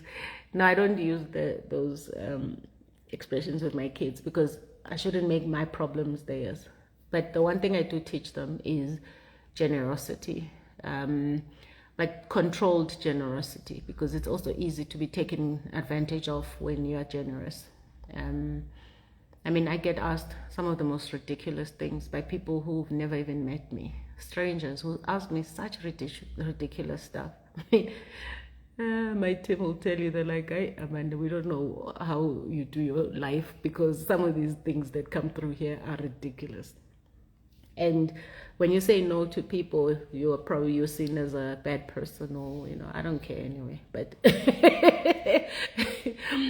people who want to take advantage of you, and when you fight back against it, it's like you're the bad person, So I teach them generosity in that be giving, don't be stingy, and don't be too frugal. Spend money. You have money to spend, we tell them, this is your budget. When we're on vacation, we give them a budget. This is your budget. You can spend it however you wish. You want to shop for something, you want new AirPods, okay, And the lesson is, this is how much you have. And if you keep going to spend, you'll have nothing left. So then you need to start earning it again. So I don't instill fear in my kids about money, but I instill responsibility. And because chances are, if all things considered, chances are, and I'll say this, God willing, all things considered, chances are they may not have financial struggles that I had. So it's to prepare them to make whatever they have go a long way, but whilst also understanding that you have to enjoy what you've earned, and think about tomorrow, plan for the future, but don't rob yourself from what you've earned, because if you don't enjoy what you've earned, you become resentful because other people enjoy it. So you think about it yourself. You wake up and work hard every day to make whatever money you have. And when last did you buy something for yourself? If you haven't bought something for yourself or spent on an experience for yourself, ask yourself, where did that money go? Somebody else has been enjoying it. Be it your children, your spouse, your tribe, your clan, whatever, whoever, right? So, plus our obligations to the state.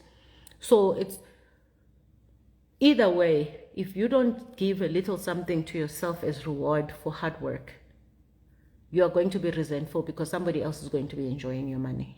Even if it's your responsibility. Yeah, it's your responsibility, but aren't you your own responsibility too? So there's a lot of lessons, money lessons I teach my children. I teach them about, wealth management, what that is like. But those are things that, everybody should be learning for themselves, and therefore transfer those lessons to our kids as well. And I think, your relationship with money says a lot about how you deal with money. So because I've come from a background where at first in my childhood, I was in an environment where money was not an issue. And what I mean by that is that we had everything we needed where I grew up. And I had the monetary part of it, so a roof over my head, food in my time, you know this stuff. But my circumstances were fueled by the fact that my mother had to go and find work. And I think a lot of children, particularly children of migrant laborers, understand this very well. So as a result, for me, my initial start in life wasn't poverty, because a lot of us who grew up I grew up in a rural area, that I can't say there was poverty where I grew up, particularly in my home, in my family home, where I grew up. But there were other things that I probably most needed as a child, not money. So my relationship with money at first was, money took my mom away from me, therefore I don't care for money, right? So I'm still that person. I'll splurge, I'll give away money, but my husband had to sit me down and say, we are in this thing together now, so let's talk about our money habits. Yet he had come from a home where he had everything. They were very well off, and dad's businesses fell by the wayside. So he experienced the trauma of having a lot and then not having. And my trauma was the opposite.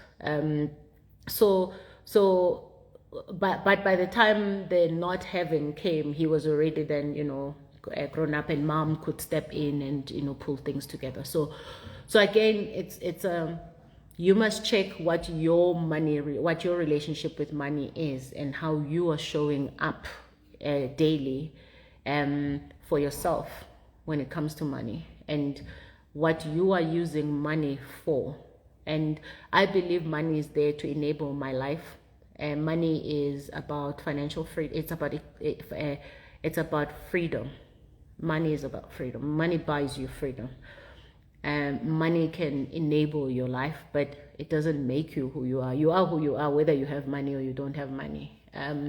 So yeah, there's so many things that go into what you teach children about financial freedom, which comes from your own money lessons and your own money attitude, your attitude towards money. So, but when I say this, sometimes people think that they can just ask me for unreasonable things. And for a long time, even with my own extended family, my own family, I let myself do that for a long time. And then I got to a point where I was like, actually, what I'm doing is stealing from myself and stealing from my own children. Because the more you give to others, you're taking from somewhere. Unless you have a tap of money that never dries out, then maybe you're fine. But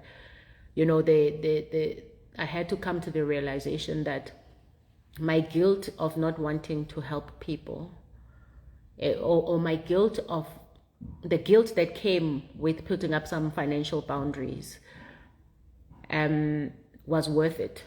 When you start understanding, for every 40,000 rand you are giving to somebody that they didn't work for, you have stolen from yourself and you have stolen from your children. And I'm using stolen because there are things that you are quite happy to do, but there are things that are just unnecessary. And those are things that you wouldn't even do for yourself, but you are willing to do it for others because you want to be seen as a good daughter, a good sister. And it takes away from your own financial goals. And you have to be selfish about your own financial goals. You have to be selfish about your children's financial goals. And choose what is important for you. Choose what it is that you still want to do. Some people are will not do without giving to the church. That's okay, do that. If that's meaningful for you and you want to do it, do it. But do not do it out of a grudge, or do it because it's an expectation. Do it because, there's this thing that, but you have money, so you must do it. No, because you have money does not mean you must do things. It simply means you need to decide what is important for you. What are some of those no-nos in your boundaries of in your financial boundaries? And Every cent you are taking out of your pocket to give to somebody else is a cent you're taking away from yourself and from your children, especially when you have children. And it's not being selfish to say this. It's saying you need to know when you're being taken advantage of. And you know when you're being taken advantage of, you feel it in your gut. It's painful inside. But you feel like it's an expectation you have to meet.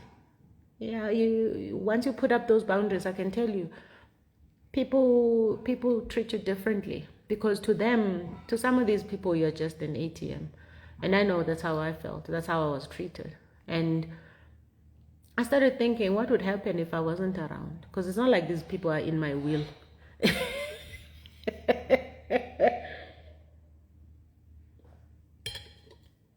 So sometimes in our own effort to think we are helping and being good daughters, good children, in our own effort of helping, we are perpetuating a situation that is not sustainable. We're perpetuating a situation that's not sustainable. In fact, I spoke to Legend and my own wealth manager, Mirko, on Vasily Sage YouTube, first season, about our attitudes towards money. And guys, wealth is not just reserved for some people with a different skin tone to ours. Wealth creation is the ability to make what you have today go a long way, well into the future. But you need help to do that. You need to talk to somebody to be able to help you do that. And there will be at no point in your life will you get rich quick. It's not going to happen. At no point in your life will you keep spending money out there and think you're going to be rich, or falling for scams and think you're going to be rich. Talk to your financial advisor, talk to your bank. The little that you make can go such a long way if you just plan properly. I mean, this is the reason why I even brought Mabalo or to the Vasily Sage event this year to talk about estate planning, financial planning, because you can see us all looking beautiful in our Louis Vuittons and our Dior's, looking fine. Our weaves dripping from Peru. I think they're from Peru. Kanti, we are not financially savvy, right? And there's nothing wrong with looking after yourself. But the point is that you can look so beautiful and look like you got your business together. And that's the thing about money. It's such a personal conversation. It's easy for you to lie to others. It's easy to say, it's easy to pretend, to portray a picture of success. Success can be faked today. Today, I can take a photo that looks like it literally beams success, but I'm not successful. So you can lie to yourself. You can even lie to us. We will like your bag, whatever. I'm happy for you. But the point is that money is a personal matter. Your ability to make money go a long way, your ability to enjoy what you've earned, and your ability to build a great future for your children lies in the conversations you are not having. And they don't need to be public conversations, but you need to be having them privately with people that can help you build wealth. Wealth does not come from trust funds and things like that. Does not come from tenders. I've never had a tender in my entire life. But the one thing I started doing back when I started working, 23 years old, I started putting away 10% of my salary. I was earning 3,500 rands. I started putting away 350 rands towards a retirement annuity. Guys, that was 23 years ago. Yeah, 23 years ago. And as your money grows, as your earning ability grows, you increase that. But that goes with other things like, making sure you have a will. When you have assets, understand what an asset is, firstly. And no one is ever going to argue with me about whether a car is an asset or not. I decide what's an asset, Mina. So you decide what's important to you. And what is, and it also links up to that one post I made about, Don't think that whilst other people are having their wonderful lives traveling, and think that when there's something wrong with yours because you are not yet there. It's about your priorities in your life and what is important for you. So I can tell you what's important for me.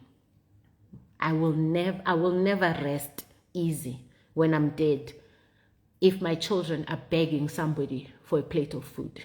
I will not rest. I can tell you I'll be that ghost that's like, I won't rest.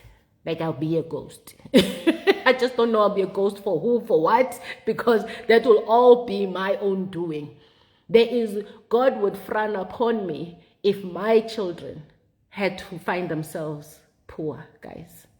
Honestly, and it's not about how much money you're making. It's about what are you doing with the little you're making or with what you are making. And it's what are the plans you have in future for your children? What are you putting in plan now for your children's future? And remember how this works. I'm saying I started putting away money towards my retirement annuity when I was 23 years old, whatever that was. No, 21. I started working when I was 21. When I was 21. And remember that retirement annuity has built up over the years, right? I'm just talking about that. That has built up over the years, right? I've built up a certain nest egg in my retirement. If I die before I retire, even when I've retired, my children are going to be beneficiaries of that. So if you don't start early, if you don't start where you are now, so if you are having this conversation with me now, wait, I'm having the conversation with you. If you have not yet started, start now, like now. Okay, it's Saturday now, so you can start on Monday. But start now. Go do something online. Go do something. Contact a financial advisor now. Because that's the thing with money. It's never too late or too early to start. But what you have to do 100% is start. And you don't want to leave it way too late because then you don't know what happens down the road. You don't know what happens in your life down the road. But you have to be doing something now to enable your children in the future. And then, of course, the worry becomes, okay, what lessons are you giving them about money that will then make that money that you made for them go a long way into their own generations and the generations to come. That's why it's called generational wealth. But guys, it's really not about having billions and billions. It's the little that you have. If you have children, why are you not having a life policy? You know, why are you in your pensions and your retirements? Why are there no beneficiaries specified? Why don't you have a will? You know, these are things that are important. Why don't you have a will, right? Because your will determines how your assets should be split. Because when you die, monies will be paid out. With those monies, again, where are they coming from? Did you put out, did you have some policies? We see one more funeral policy as Black people, guys. I think we might as well just like die. I say this because I took out a funeral cover back in the day when I started working for my family. My mother, my 2 siblings. And I hate that thing. It's so unnecessary. Like the money that I've been putting away in a funeral cover over 20 odd years. And remember, that funeral cover only pays you like 5,000 rand. You can't even have a funeral for 5,000 rand. So how can you use that 250 rand that you put in your funeral cover, use it as invest it, have a financial advisor that advises you where to invest it. It will make way more money than that, then you can fund the funerals yourself. So I know that as Black people particularly, we come from a very different point of view when it comes to finances, to money, to financial freedom. But remember, some of these things were withdrawn from us so that we don't become anything. That was back then, though. We now know. We're now in the things. We are in the house now. So there's no excuse now. There's no excuse now. So every little bit that you're spending, no matter what you are spending it on, be thinking about how could this have enabled my children into the future? How could it have enabled my own goals, my own a vision for a financially free life? Because some people end up in staying in relationships that are bad for them because they're dependent on somebody financially. So, we really have to. You can go past those. Oh, that's fine. So we really have to think about those things, and I've spent a lot of time on it, but I think you get the gist of what I'm saying. Okay, what time is it? Yo. Are you still going? Yeah, I'm going to do that. Oh, okay. But they gave us the wrong food. I'm gonna contact them after this. Because it looks like only one thing was delivered. No, but the name on the box It's not ours. Yeah.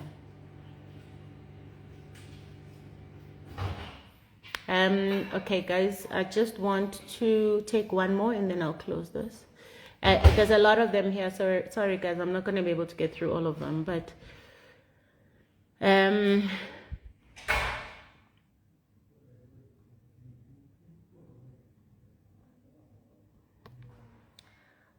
so Mbalentle says, I have just been retrenched. I'm so shook because never saw myself in this position. Any advice on how to go about dealing with this? First of all, I'm really sorry that happened to you. In fact, I did a mentorship session. One of the first sessions I did on YouTube, Vastly Sage, was about somebody who had been retrenched. And also, I think they were just, not knowing what to do. So firstly, you mustn't take it as a rejection of yourself or who you are, because retrenchments have become an everyday thing.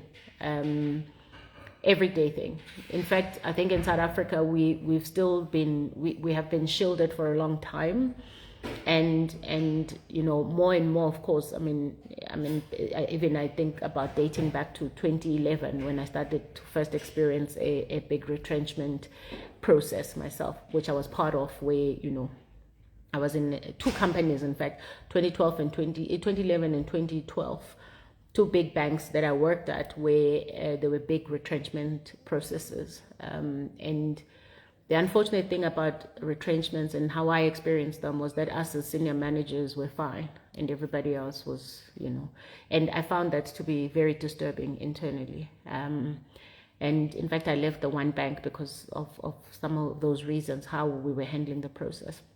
But went into another bank only to be thrown into another process again. So what I'm saying is that this is something that's becoming common, everyday nature. In fact, when I talk to people, particularly like from the US and things like that, layoffs are like, it's a thing, So we are in a way still partly, we're highly unionized, and there are instances where retrenchments are forced to be avoided. However, the reality of the economic conditions we are operating in globally is such that companies have no alternative sometimes but to shed off jobs.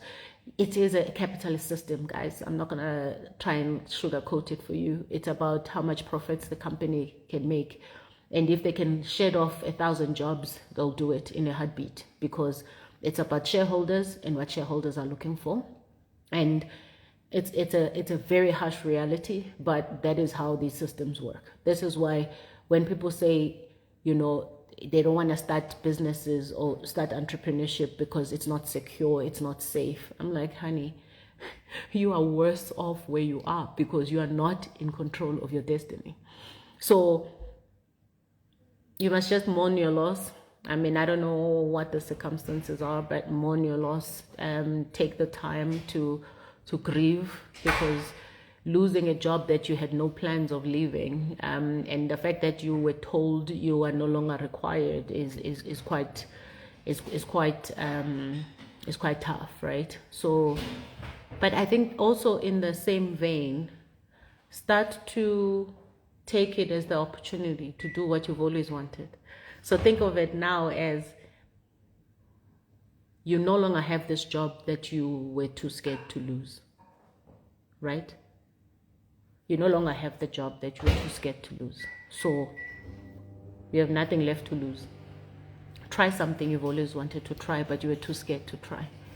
I think the biggest problem with retrenchments is that sometimes they find people not in a financially strong position to retire. To be retrenched. So even if they say they'll pay you 1 week for every year you've worked, plus notice, plus, it still wouldn't be enough for some people to take care of, what you need to take care of. And that's what jolts a lot of people into panic and fear. But I say, think about the stuff you've always wanted to do and start doing that. And in any event, being retrenched is no longer a deterrent from the next employer employing you because of how prevalent it has become, and the fact that even great performers get the chop sometimes because it's not always about a performance. So don't be afraid to dust yourself up and look for something else. You learn what you need to learn. If somehow your job became redundant because it was no longer required, then as in it no longer fitted into the organization, look at how you can upskill yourself to remain relevant, because this is going to be a very common conversation well into the future, because some jobs are just going to cease to exist. So it's how do you upskill yourself? How do you turn around your career and start something else? And it's never too late to start something else. Whatever experience you've amassed over time, it leads you into that next big thing or that next big role. And I hope I've been helpful. Guys, I'm gonna come off now. There's a lot of questions here, but I won't be able to answer all of them. I'll close off by this one. Are you attending the World Economic Forum in Davos in 2023? No, I don't see why I would attend it. I'm not one of those people, believe me. I'm not I want to be seen at WEF in Davos. It does not change the price of sliced bread for me. It's not. And in fact, Barbara and I were having this conversation because I asked her if she was going because she's in Switzerland, and we were laughing that it's not really my way of networking. It doesn't do anything for me. I'm a very simple girl. I like simple platforms. I like, genuine one-on-one, relations. I'm not very good at going to so-called prestigious conferences and summits, just so that I can be seen to know the right people, take photos with the head of that country and that my minister. Those things don't move me. There are some people that I know are struggling in life, especially in business, that go there and take nice photos and act like they are successful humans. I sugar. Nay, I'm okay. I'm not going there. So yeah, I have no need to go to Davos. I have spoken at the World Economic Forum though in Cape Town when it was hosted in Cape Town. That was great. I went there because I was a speaker. I spoke and it was great. So anyway, I hope that I've been helpful, and it was nice to hang out with you again. I'm sorry, there's not enough time to, even if I took the whole day going through these questions, I wouldn't be able to answer all of them. So if I didn't get to your question, pardon, and maybe next time. So thank you so much, and please, whatever you do, remain true to who you are, because I think there's something really powerful in that, because people get drawn to people who are true to who they are. There's something about opportunities that come to people who are just purely, genuinely themselves and not trying to be something else. A lot of people try to build relationships with me. I'm a big relationship person, but because I'm such a big relationship person, I also feel like I know when people are trying to build relationships with me for the wrong reasons. So genuinely build relationships with others, not for what they can do for you or how you can look when you're seen with them, or how nice it is to say that person is my mentor when they are not your mentor, when you've just had one conversation with them and you were trying to get into their relationship circle but it didn't work out. And know when to back off. You know, some relationships are just not meant to happen because maybe your intent is not the right one. And I'm a big intent person. So if I can see that the intent is not sitting well with me, I'm a person that won't even force it. I won't force a relationship. So every time I say relationships are key, in not just in business but in life, but I'm talking about genuine relationships that have nothing to do with this is what I want from you. So I'm not a person that will ever say to you, go talk somebody up just so that you can get a deal from them or they can introduce you to somebody. No, if you want something from somebody, tell them, hello, I would like you to introduce me to 1, 2, 3. Don't try to pretend to be friends with them or want to be friends with them or want to, butter them up and stuff like that just so that they do things for you. Be honest and say, listen, this is what I would like.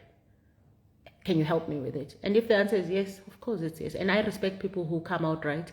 And I can't always help everyone. So sometimes I'll be like, I'm sorry, I don't know that person, or I don't have that kind of relationship, or, people will ask me a question about a mentorship type question about an industry that I have no strength in. I'll tell you, I'm sorry, I can't help you with that.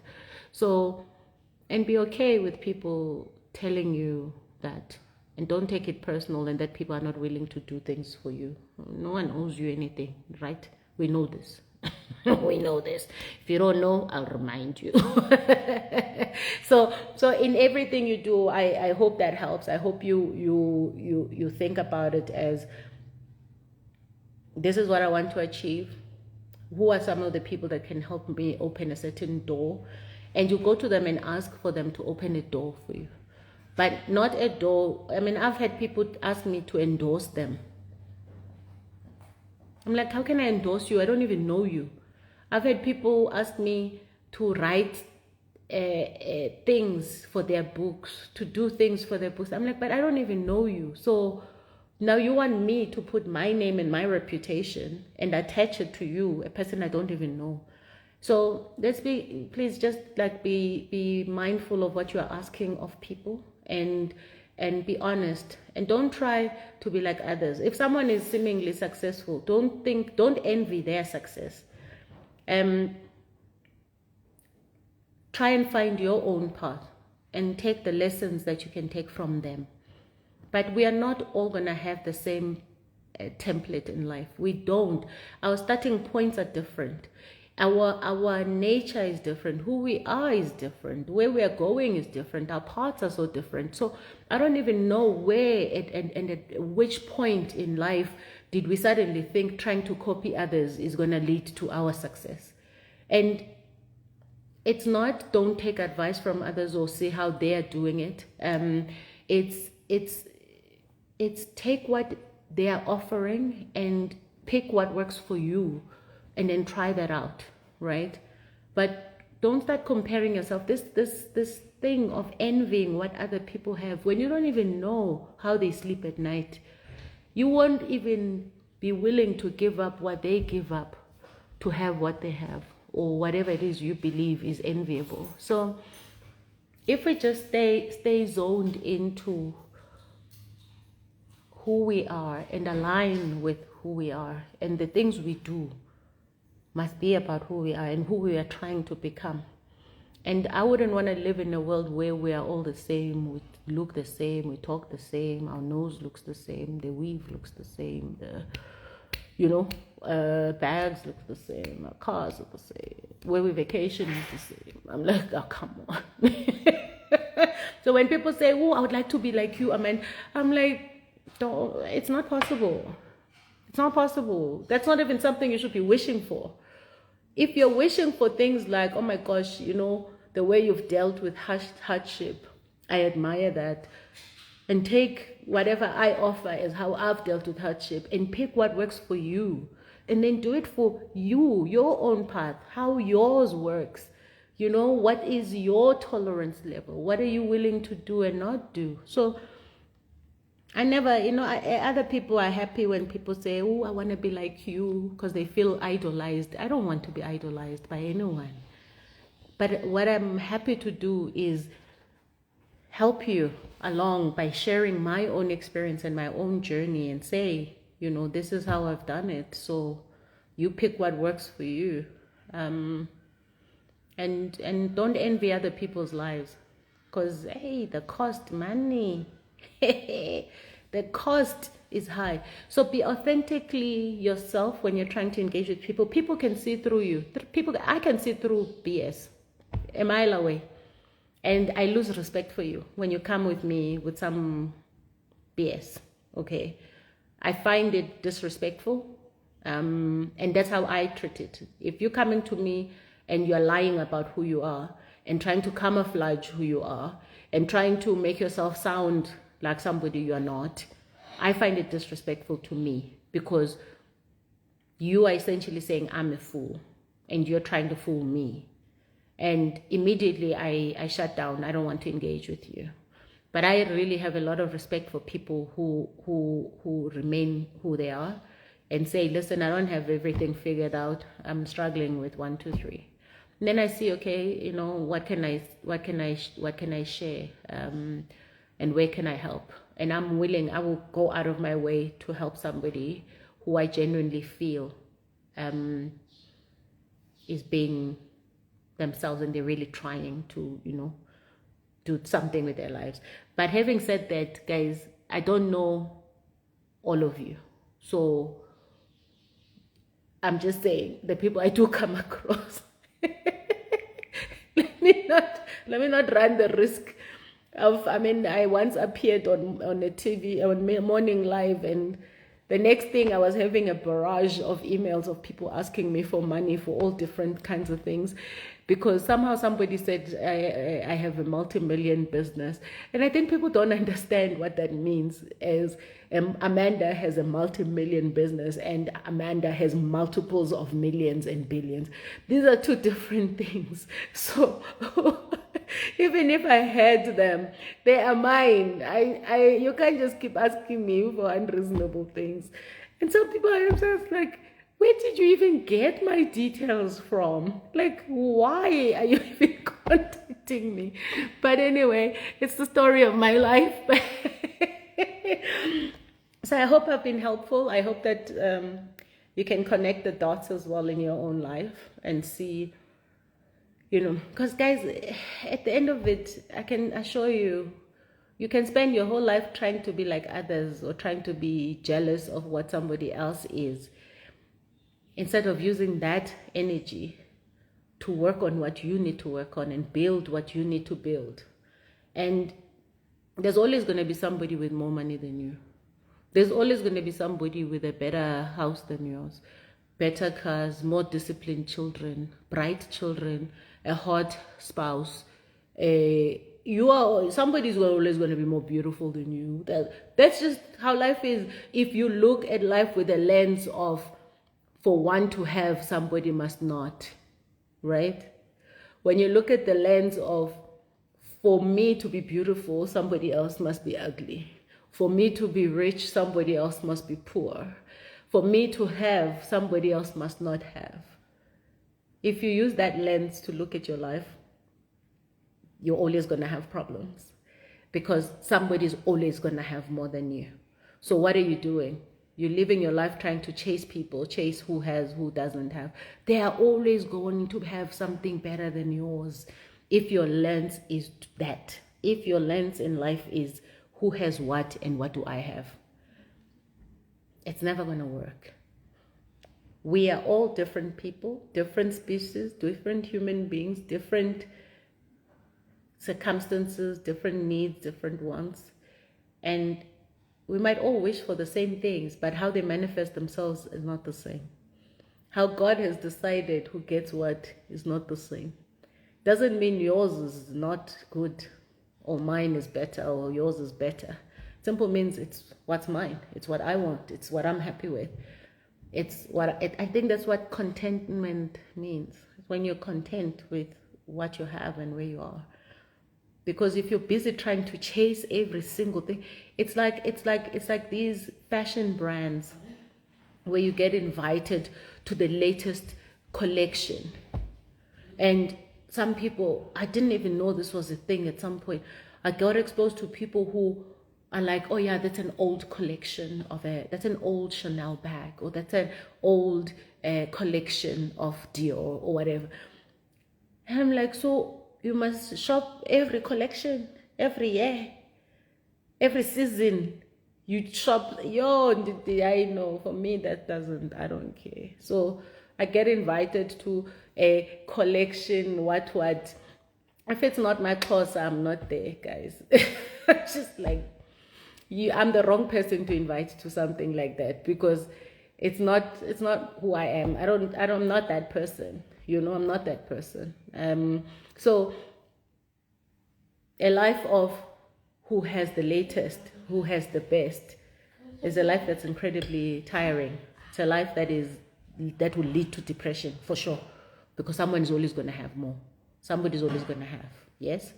So it's about taking what you have and building for your own life, and be content with the fact that, you know what, maybe some of us are just not meant to be Abu Rupert. That's just our reality. So what do I do with what I have?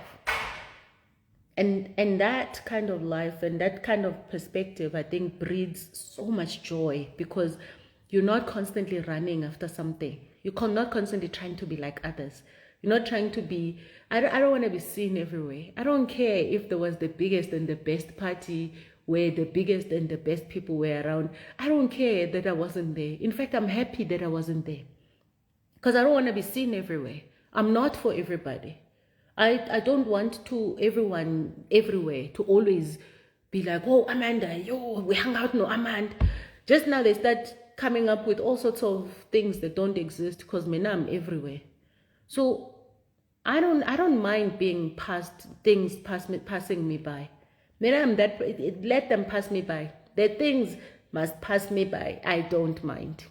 You won't even hear me asking someone, oh, I hear this person is coming, invite me. No, My couch is the most comfortable at home. In fact, I avoid a lot of issues when I just stay home, keep to myself. And sometimes, you walk the path, you bang your head against these walls and these things. And that's how you learn. That's why, when I was saying earlier that there can't possibly be anything that I say, I wish I had known this before. Because I have to go through it to appreciate the lesson in it, So when we even talk to our own children who are clearly growing up and are getting exposed to their schoolmates and their friends around who are, it's easy for them to fall into the trap of comparison, especially if you as the parents are also into that. So everything we do in our homes, guys, is going to manifest itself tenfold out there. And if we want a certain kind of human to be left behind representing our name, we have to start putting that into them in our homes. So we have to start at home. And it starts in the little conversations we have with our children, in the comments we make when they have an issue with a friend, in how we are treating them when they have an opinion that does not align to what we want. And we cannot keep punishing our children for our past. We cannot keep punishing our children for our past. What do I mean? One of the things I really struggle with, and there's no right or wrong to it, it's just you do what you want. But this conversation of, but kids today don't know struggle. They have too many things. They don't know hardship. They don't know this. They don't know this. Guys, please stop being so bitter and jealous of how wonderful your children's childhood actually is. I'm going to tell it to you. You don't have to agree with me. It's just my own observation. As parents, we have worked so hard to break that generational thing, and I want to call it a curse, but to break those generational issues that we have. We've worked so hard to break those. And when our children are living their lives portraying that those have been broken, then we want to find fault with them. We want to now punish them for enjoying the fruits of our hard work of having broken the generational curses and insult. And we now have a problem with them. I know it might take a while to digest what I'm saying, but I hope you're with me. So let's stop trying to force hardship onto our children, whom we have been blessed by the good Lord and the ability to heal ourselves such that they don't get to inherit our pain and trauma. Yes? Let us stop punishing our children for having a wonderful childhood.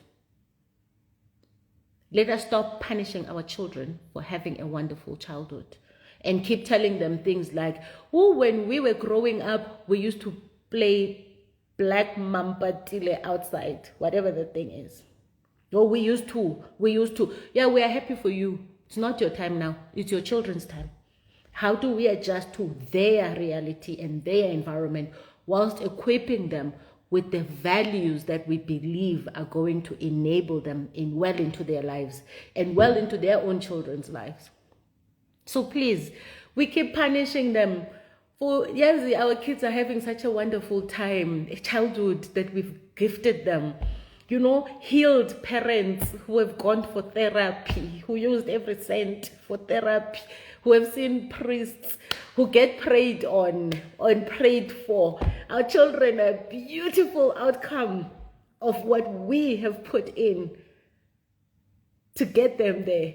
And then at every corner, it's like, just as they rise and they're enjoying their beautiful childhood, we're sitting there bitter as these little children who didn't have it. And we want them to suffer. It's like their children need suffering. Why? That these children don't know hardship. Why? Why do they need hardship? Why can't you just educate them the values that you want them to learn? Why must it be about hardship? Why must it be that if you haven't had hardship, then you're not going to be a whole human being? Why do we like glorifying trauma so much? Why do we think that for people to become something, they must have trauma and pain, there must be strife and struggle in your life? Why? Yet we spent all this money, all this time, trying to release ourselves from our own trauma and painful past, our own issues from how the previous generation parented us, who themselves were just transferring what they were taught and what they had known. But we're the generation that got wiser, that we awoke to this. We consciously and deliberately woke up to this. And we've done so well. We've done amazing things. Our children are incredible. Our children are amazing. They're having wonderful, wonderful childhood. But no, we sit there and we're trying to plot how we're going to inflict hardship on them so that they become strong humans. Are you strong as a result of your pain and your trauma? Are you strong? What does that even mean? What does that even mean? I'm preaching, and it's not even Sunday.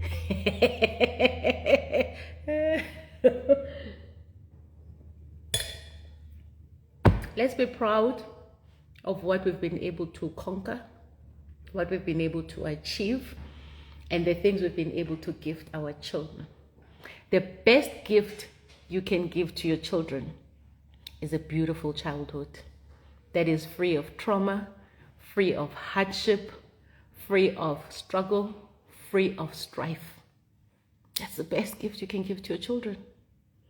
That's the best gift you can give. How much more could they possibly ask for? That's the best gift.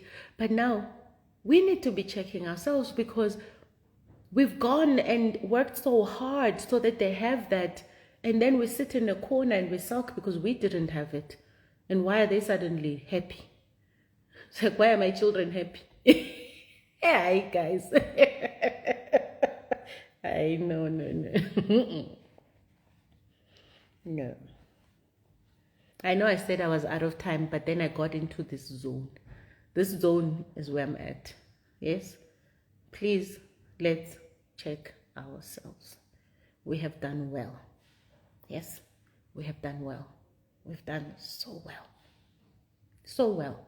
I can tell you personally, when I look at my children, I'm like, how could God have loved me so much that I am gifted with such beautiful children who have a wonderful temperament, who have had an amazing childhood, who can sit there and say every single day that, Mama, I have no doubt you love me. That, Mama, you are the best friend anyone can ask for. Mama, you are, Mama, thank you, Mama, thank you, Mama.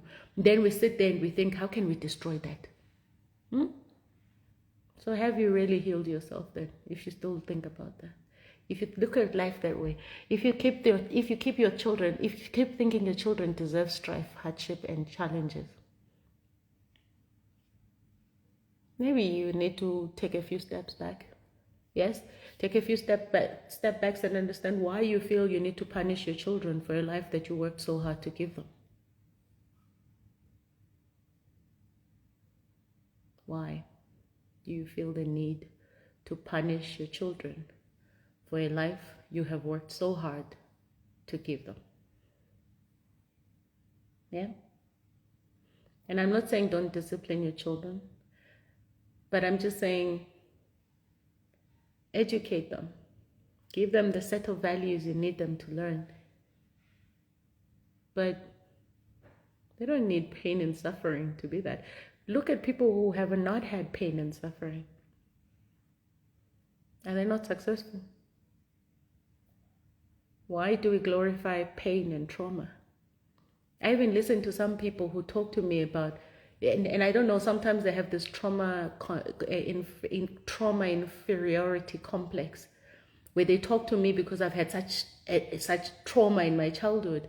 When they talk to me, they create so much trauma when somebody tries to traumatize something that is not traumatic.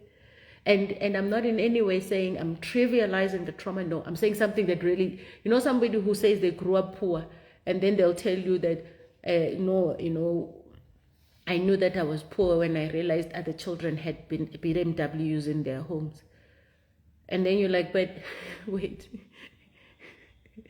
is that how you defined poverty?